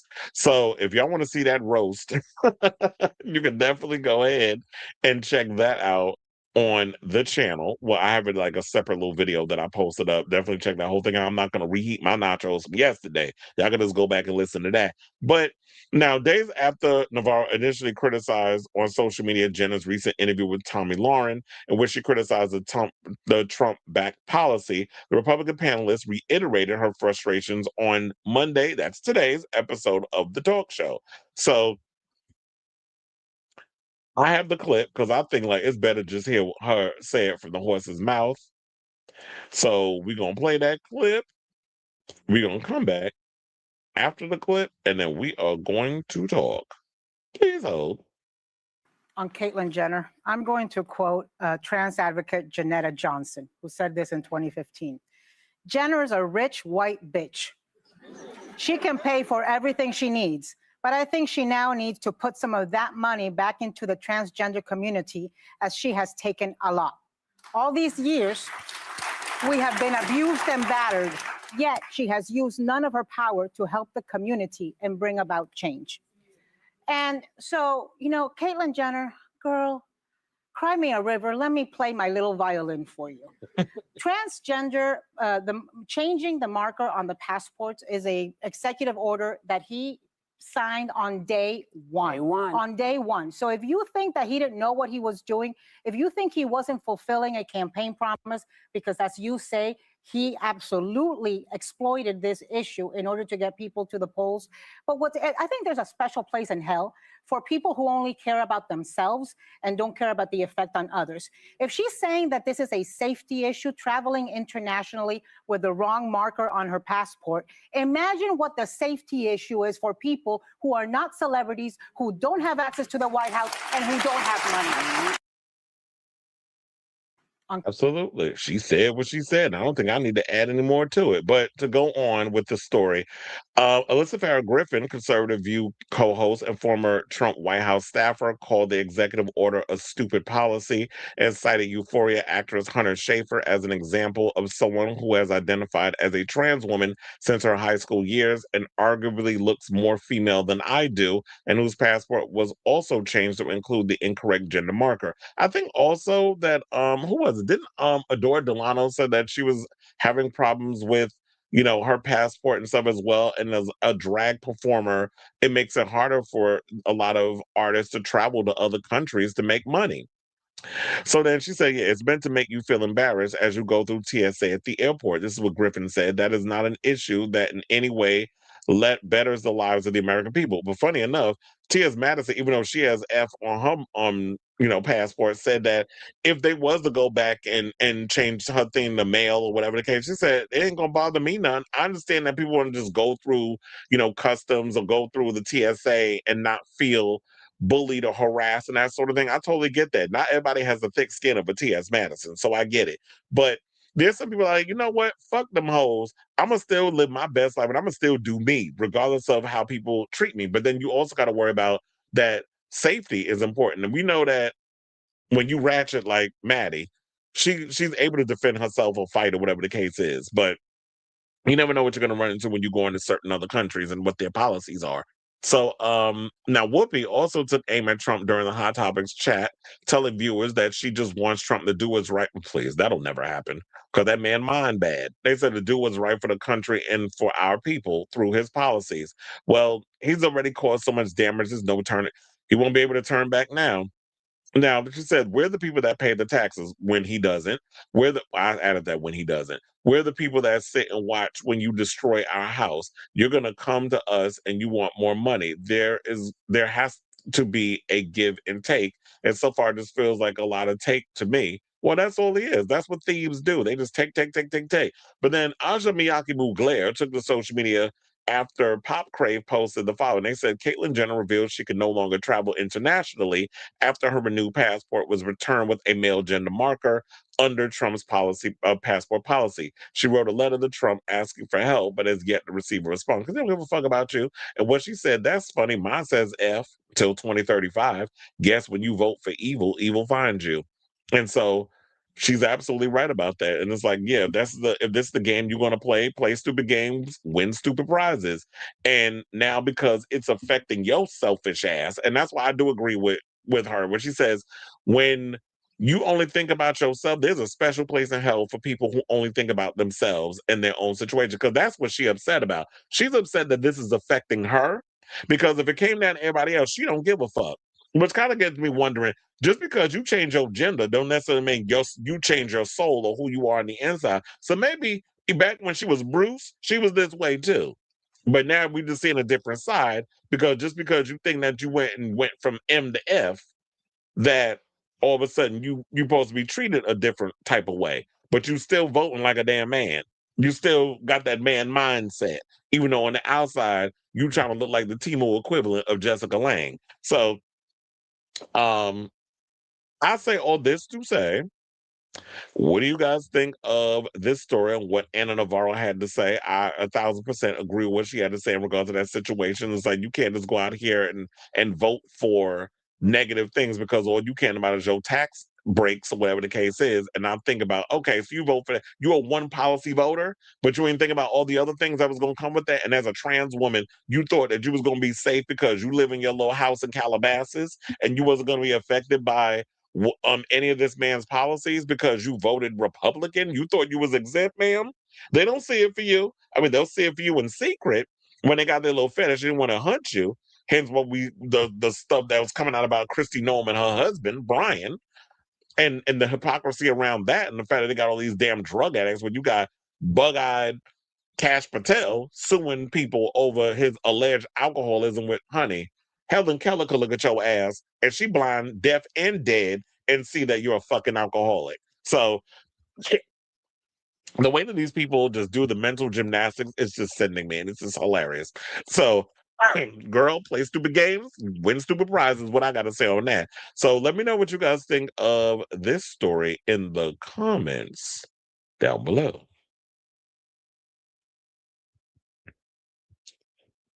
Keep hitting the wrong button. He said people are upset that he's for the voters, not the donors, which is what we want. But they don't want that because they don't want a politician for the people. Wait, who we talking about? He said he's for the voters, not the donors, because you're sitting there talking about he. You didn't mention her name. All right, y'all. So now let's get into some adult cinematography news.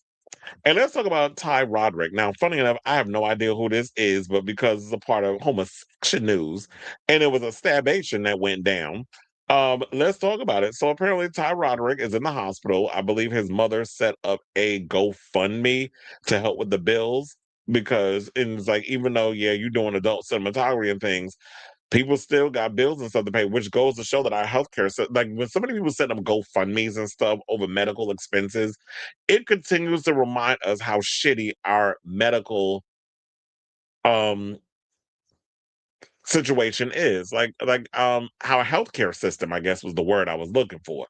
So in a GoFundMe set up by his mother, she said that Roderick was stabbed from behind multiple times and is suffering a collapse and suffered a collapsed lung. She said he is now in the hospital receiving critical medical care. By the grace of God, he is still alive, but his injuries are severe, and the road ahead will be long, painful, and uncertain. Now, the fundraiser describes the incident as a sudden violent attack that has left both Roderick and his family facing financial worries, including mounting medical bills, missed work, and ongoing treatment costs. As of Thursday, April 16th, just over 1,000 has been raised towards a $6,000 target. Well, I definitely wonder. Well, hold on, because I think I got the link to the GoFundMe. How much money he made over there making? Oh, well, and this is hold on. Let me pull it up. I mean, it might be a little viewer discretion advised, even though this is YouTube, and y'all should be used to seeing blood and shit. They got a bloody picture of him, and so far it looked like he passed. Wait, I don't know what the goal was. It says 12K, but so far he's raised $8,496 of their goal in this whole situation. So kudos to them for raising that kind of coin. But I want to see who what is that? Oh, it says our family is living through one of the most heartbreaking and terrifying moments of our lives. My son was the victim of a sudden violent attack. He was stabbed from behind multiple times and suffered a collapsed lung. He is now in the hospital receiving critical medical care. By the grace of God, he is still alive, but his injuries are severe, and the road ahead will be long, painful, and uncertain. As my son fights to recover, we are now facing overwhelming medical expenses. We are asking for support to help cover emergency medical care and hospital bills, ongoing treatment, follow-up care and recovery expenses, daily living costs during this difficult recovery period. Any donation, no matter the amount, would mean more than words can express. Every contribution helps ease the burden and allows us to focus on what matters most. Right now, my son's healing. If you are not in a position to donate, please consider sharing this fundraiser with others. That alone can make a huge difference. Above all, we ask for your prayers, love, and support as her son continues to fight. So that's what I'm doing over here. I was like, I got to do my due diligence and show support for what's going on. But he also showed images of his injuries on social media, showing a bloody face and damaged wounds bandaged wounds. So that's why I'm showing like the picture with the blood and all that stuff, which is on his GoFundMe.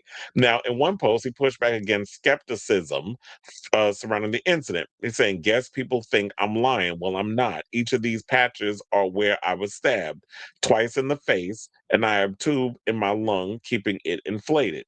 You all know me for being strong, but right now I'm scared," he wrote. "I hate asking, but I truly need help." Roderick did not share details about the circumstance of the attack or identify a suspect. And also declined to provide further comment when approached by an adult industry news outlet, probably straight up gay porn.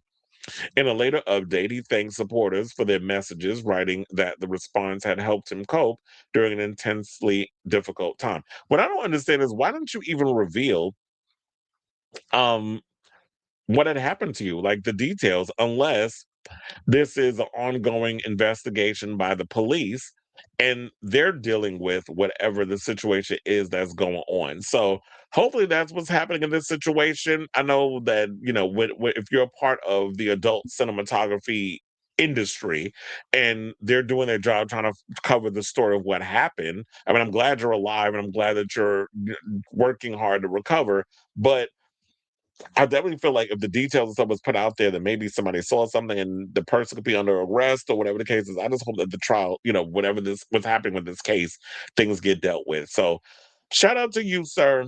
Hope you get better and hope that you make your goals. So I say all this to say, what do you guys think of this story regarding Ty Roderick saying that he was hospitalized after getting pretty much turned into a pincushion? So whatever your thoughts are, let me know in the comments down below.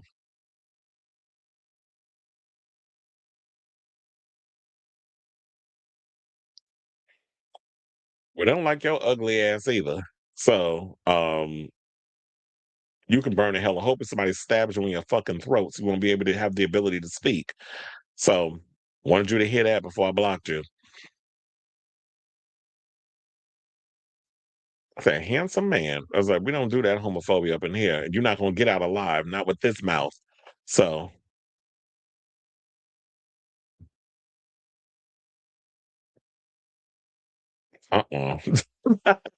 Because you're like, you sitting there talking about the scenes. You're talking about Casey Tanner, Jax, what's his name? Thoreau, and Nick Capra. Child. Anyway, so they don't like your ugly ass either. All right, y'all. So now let's get into some drag race news. And let's talk about Jimbo, who was damn near fighting for her life because she thought she was about to get blown up on a damn plane. So Jimbo, who won RuPaul's Drag Race All-Star Season 8, was forced to slide down an airplane wing after a bomb scare while she was on board a flight from Chicago to New York. Now, I do have a clip of the news story. So I told her this is going to be a clip-heavy episode. And I keep my promises. My promises. So we're gonna play that clip, courtesy of YouTube. I did change the speed on it, so hopefully we don't get demonetized because I did have to delete, and I knew it was gonna happen. I did have to delete the RuPaul's Drag Race winner thing with Mikey Meeks because it pretty much took off my video. So anyway, we're gonna play the clip and then we're gonna come back and talk. Please hold. Now to a close call in the skies. A United Airlines flight diverted to Pittsburgh over fears of a possible bomb threat. Passengers used emergency slides to evacuate the plane. The FBI now involved in the investigation. Here's ABC's Alex Brachet with new details just coming in. Tonight, terror on the tarmac. Stay close to the fuselage, slide down the flap. Look as the 150 9 passengers and 6 crew members aboard this United Airlines flight raced to evacuate using the emergency slide at Pittsburgh's airport. The pilots on board, who were flying from Chicago to New York, were forced to make an emergency landing and evacuate over a reported threat with an unknown device. Listen as they briefed air traffic controllers. We got an issue up here. We're getting a sequential beeping suspected item on board. We're going to have to start treating this as a potential bomb. We're going to slide down the flap. The pilot saying a beeping noise sounded like it was coming from underneath the floorboards. We're going to need to go ahead and start diversion and stuff to get things settled. It's a beeping noise, sequential 1 beat per second.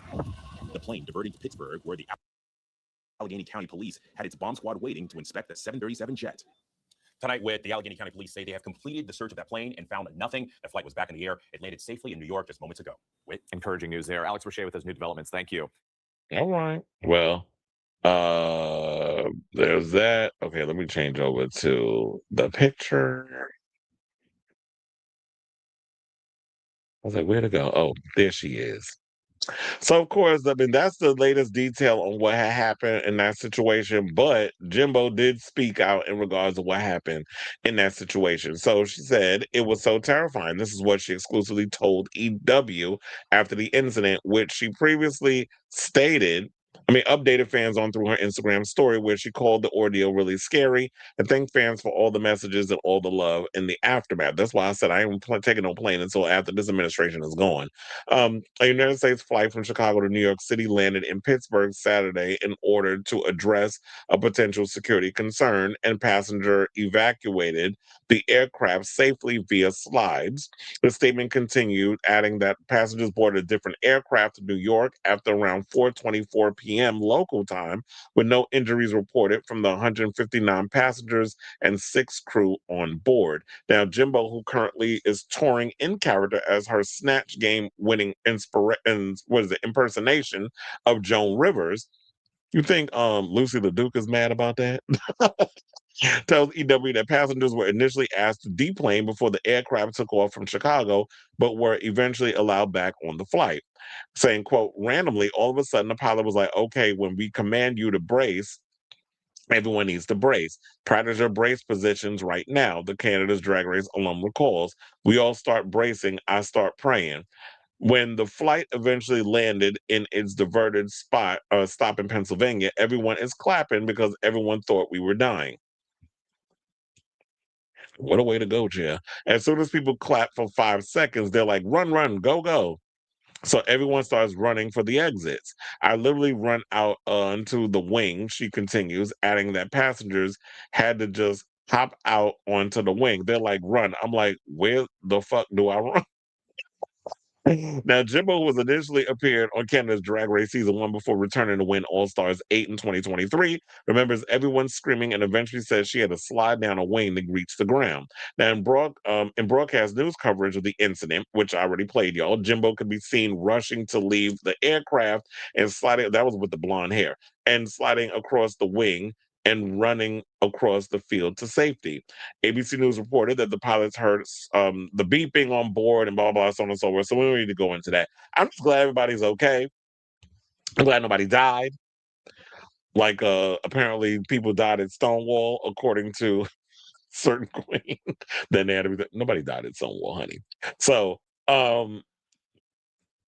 that would be Derek Barry that said that, by the way. But anyway, so I'm just glad that Jimbo's here with us. Everybody's alive. Nobody got blown up on a damn plane. But it's good that they take the precautions and everybody did what they had to do to brace for impact, whatever the case is. But yeah, they do that to tell people, it's like, okay, when they tell you to run, where the fuck do I run? Because it's like, I don't know how all of this stuff works. I'm not used to dealing with these type of drills. So maybe they should have been a little more specific in that regard. But look, the fact of the matter is, y'all are alive. You're safe. There was no bomb. It was a false alarm. And now you can get back on with your lives. Just be a little more alert of what's going on in the future. Because that's how I'd be. I'd be on edge every time I get on a damn plane. So I say all this to say, what do you guys think of this story regarding Jimbo? Damn near thinking that she was about to meet her maker. So whatever your thoughts are, let me know in the comments down below. All right. All right, y'all. So now let's get into our final topic, and let's talk about this new ratchet drag queen reality show that I just came across on social media. Well, I saw Out did a story on it, and it had me look it up. So now, for those of y'all who dream to see a reality series as a cross between Drag Race and Baddies, bitch, I got a show for y'all. So there's this new show coming out called House Queens Boston. A new upcoming reality TV show featuring a cast full of drag queens is going viral after a teaser trailer drop that gives a sneak peek at just how messy this new show is going to be. So for those of you who have not seen the trailer yet, I got the trailer. So, I told you, clip heavy show today. So we're going to play that trailer. This might be something I might be interested in. And we're going to come back and we're going to talk. Please hold.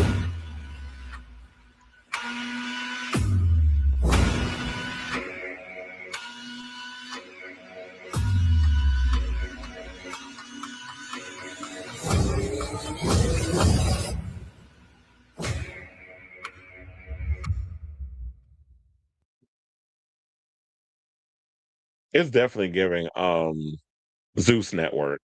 The only problem is I'm sitting there like, why is the damn video so dark? I think it was because it was just like the overall the quick flashes and stuff that they were doing with that.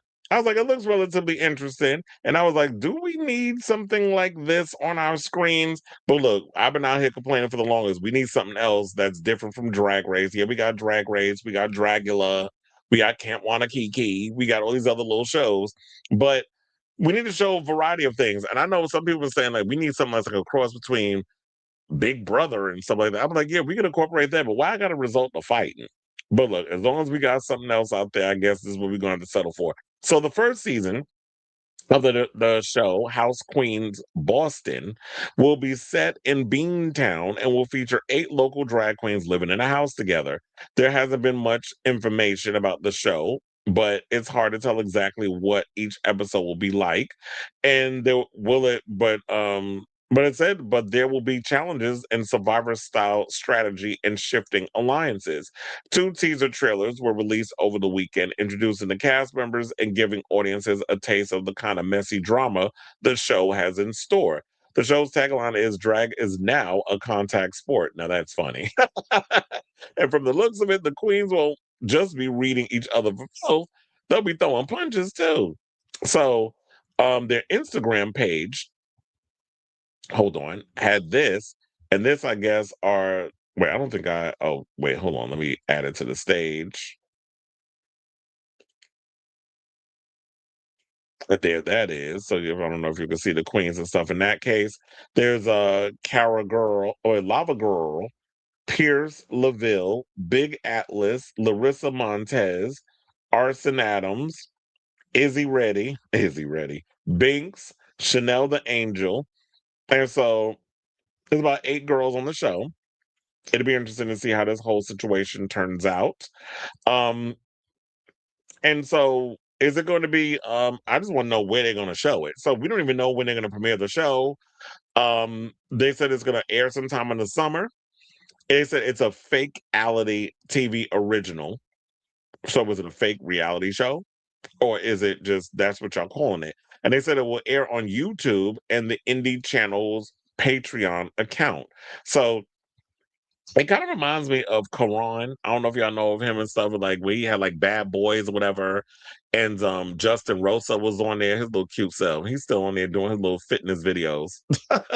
Looking all fine and stuff, trying to flex awkwardly in them drawers that he went, but I ain't minding. I be looking. But I don't know if y'all ever saw the show Bad Boys Club or whatever that was on YouTube. Not the one with that was on Zeus, but there was like also a reality show that was. They do a lot of these chasing realities, a lot of those type of reality shows that you see on YouTube that are like very Real Housewives of Atlanta types, where you see gay men who are musicians or rappers, singers, whatever the case is, and I've always relatively enjoyed those type of shows because I'm like, the amount of effort they put into putting these shows together because networks like Bravo and all these other places won't give you the opportunities. When I was thinking like Carlos King and Andy Cohen, y'all should be giving opportunities to the gays to be doing these type of shows. Y'all are gay men who won't even big up gay men in these type of forums or drag queens. Well, why hasn't that been? I was like, why am I worrying about them capitalizing on it? Shit, that's something I need to get myself into production wise and produce these type of shows to become sort of the Carlos King, Andy Cohen type of these type of programs, because they're all for bigging up women and having the drama. But trust and believe, gay men can be fairly entertaining when you put them in these type of situations, because the gay men and women are the ones that's watching these shows. And yeah, if there'll be some heterosexual guys that watch this stuff because the by proxyness of the women that they're in relationships with. So, I want to see if there was any more else to add to this story. But yeah, so at the end of the day, I just feel like, you know what, everybody will complain about the ratchetness surrounding the show. We need a variety of shows that's different from Drag Race. I'll check out the show to see how it is. I would think that maybe if the show was successful, it'll end up on like Out TV or one of those type of networks. Because trust me, believe, Out TV could use some shows. I heard that also they got the final season of X-Rated NYC that's coming up. I think, is it this week? I may have to check. I know it's supposed to be a new season supposed to be popping off, and it's got, of course, what is it? Max Connor is back, Boomer Banks, and Joey Mills. But then they added Drake Vaughn to the show, which is going to be a mess. And I think they're doing a road trip, so they went to Florida for the final season. So we'll see how that mess turns out, because I haven't even seen a trailer for it yet. But I did see that they talked about it. It was advertised on one of the gay blogs. So nevertheless, I'll definitely check this show out when it happens. But until then, I definitely want to hear from y'all. Would this be a show that you would be willing to check out when it airs? Or do y'all want to even see drag queens? And it's like, because some people say, yeah, this is how some of the drag queens be acting. We know y'all kiki and cut it up and be shady and stuff behind the scenes, but we don't know that y'all be going and doing flat out, Zeus Network type brawls where y'all got a bunch of Natalie nuns in drag pulling each other's wigs off. So let me know what you guys think of this story in the comments down below.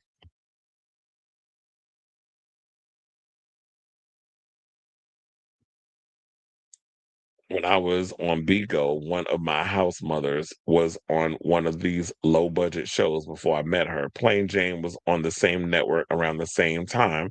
So glad I'm not on that app anymore. He said Big Atlas is Plain Jane and Corey King's drag sister, is if that's the same Atlas. It might be. Because aren't they from Boston? That would make sense. Like, if the show takes place in Boston, you saying that Big Alice is their drag sister, then that would make sense that it probably is the same person. Remember the Real Friends? Oh, child, don't even get me started. I was just watching a video earlier of an interview with Todrick Hall, where it was this guy that had this heavy sponsor of Jacked, which meant like a lot of the questions was like Jack related. And he was asking Todrick a bunch of questions. So it was a recent interview. I wish I remember the name of it. Wait, hold on. Let me, because I think I did send it to somebody as a reference.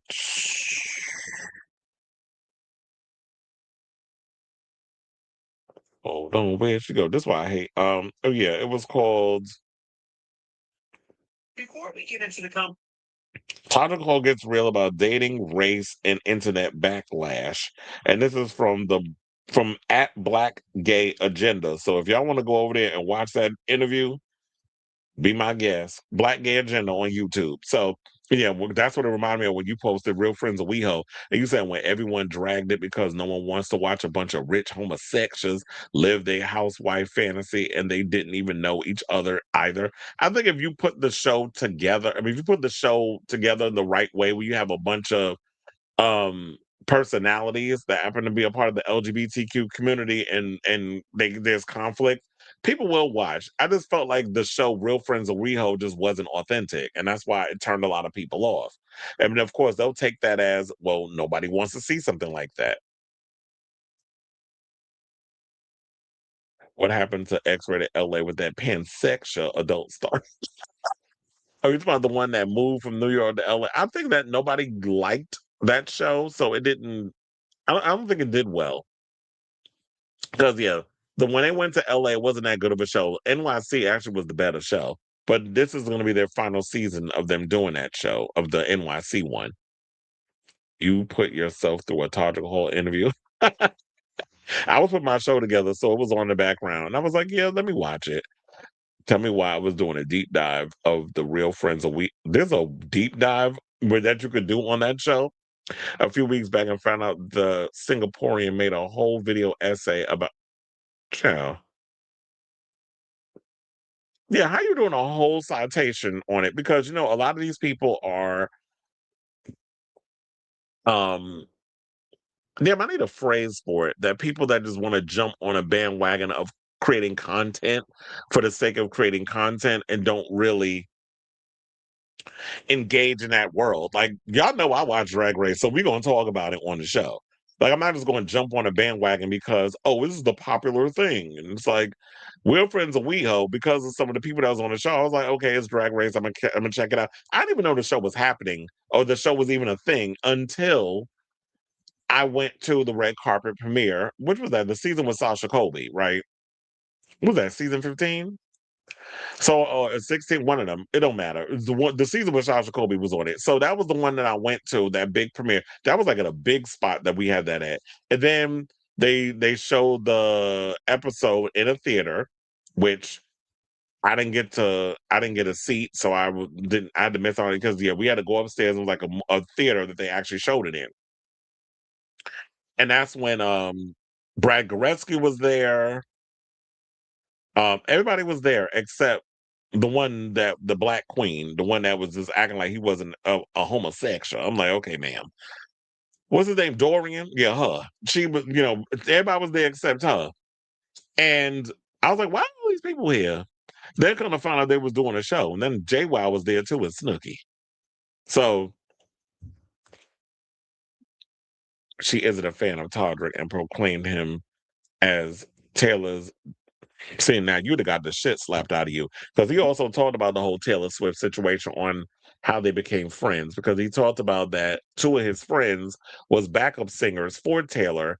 And he had did some little video, whatever the case was, and they told her about it. And then they met in passing, and he was like, if you ever want to hang out, let me know. And then all of a sudden she texted him, and she was like, do you want to come hang out with us at some place? I don't remember. And he's like, who's this? And she said, Taylor. And he's like, Taylor who? Like, he completely forgot. So I guess he gave the number and passed. I didn't think much of it. And then all of a sudden they had like a little friendship situation. But I would have liked to have followed up on, so why you're not friends no more? He also talked about the incident that happened where people were saying he wasn't paying his dancers, whatever the case is. He said if that was the case, why didn't they follow suit to say like, oh, I didn't pay these people, and then they would have got paid. Like, if I'm not paying you, there should have been affidavits or whatever the case was to say that you're supposed to pay the person, they reneged on the contract, and there should have been money exchange, but Monet exchange. So, and it didn't happen. So he got here saying that y'all was liars. And then in that situation, there were people that was performing for him, but I guess he was saying that was some pro bono type stuff. So it was an interesting interview. It was like 90 minutes. But yeah, I sat through it because, a lot of the big conversation that always surrounds Todrick is the fact that he's a Black guy that always dates white. So he's always having to defend that. And there's always going to be a big argument about interracial relationships, especially when it comes to Black celebrities, where it always seems like whenever y'all get a certain amount of success, a certain amount of fame, the first thing they do is they want to date white because they feel like white gives them status. So there's a lot of that, and I think that's always going to haunt him. I remember watching Straight Outta Oz when it first premiered on YouTube, and I would watch his skits. Still don't like it. Taylor's your top 5. Okay. All right, y'all. So now we are at the end of today's show. I want to thank you all for tuning in to the latest episode of Chris Avalon Unfiltered. Hit that like button and subscribe. Also smash that notification bell so that we when we go live with a brand new episode of Chris Avalon Unfiltered. I'll be back on tomorrow with a brand new episode. Look at me giving y'all 3 straight days of content. That ain't normal over here because a bitch be busy. But after that, I told her I ain't going to see me till next week because it's 5 straight days of just working events. So, yeah, I'll be back to feed the algorithm beast tomorrow and kiki with y'all for as long as, Lord, when any real interesting topics come out. That's what we're talking about. But yeah, love you all for watching. Thank you for your continued support of this messy channel. And until next time, ciao, darlings.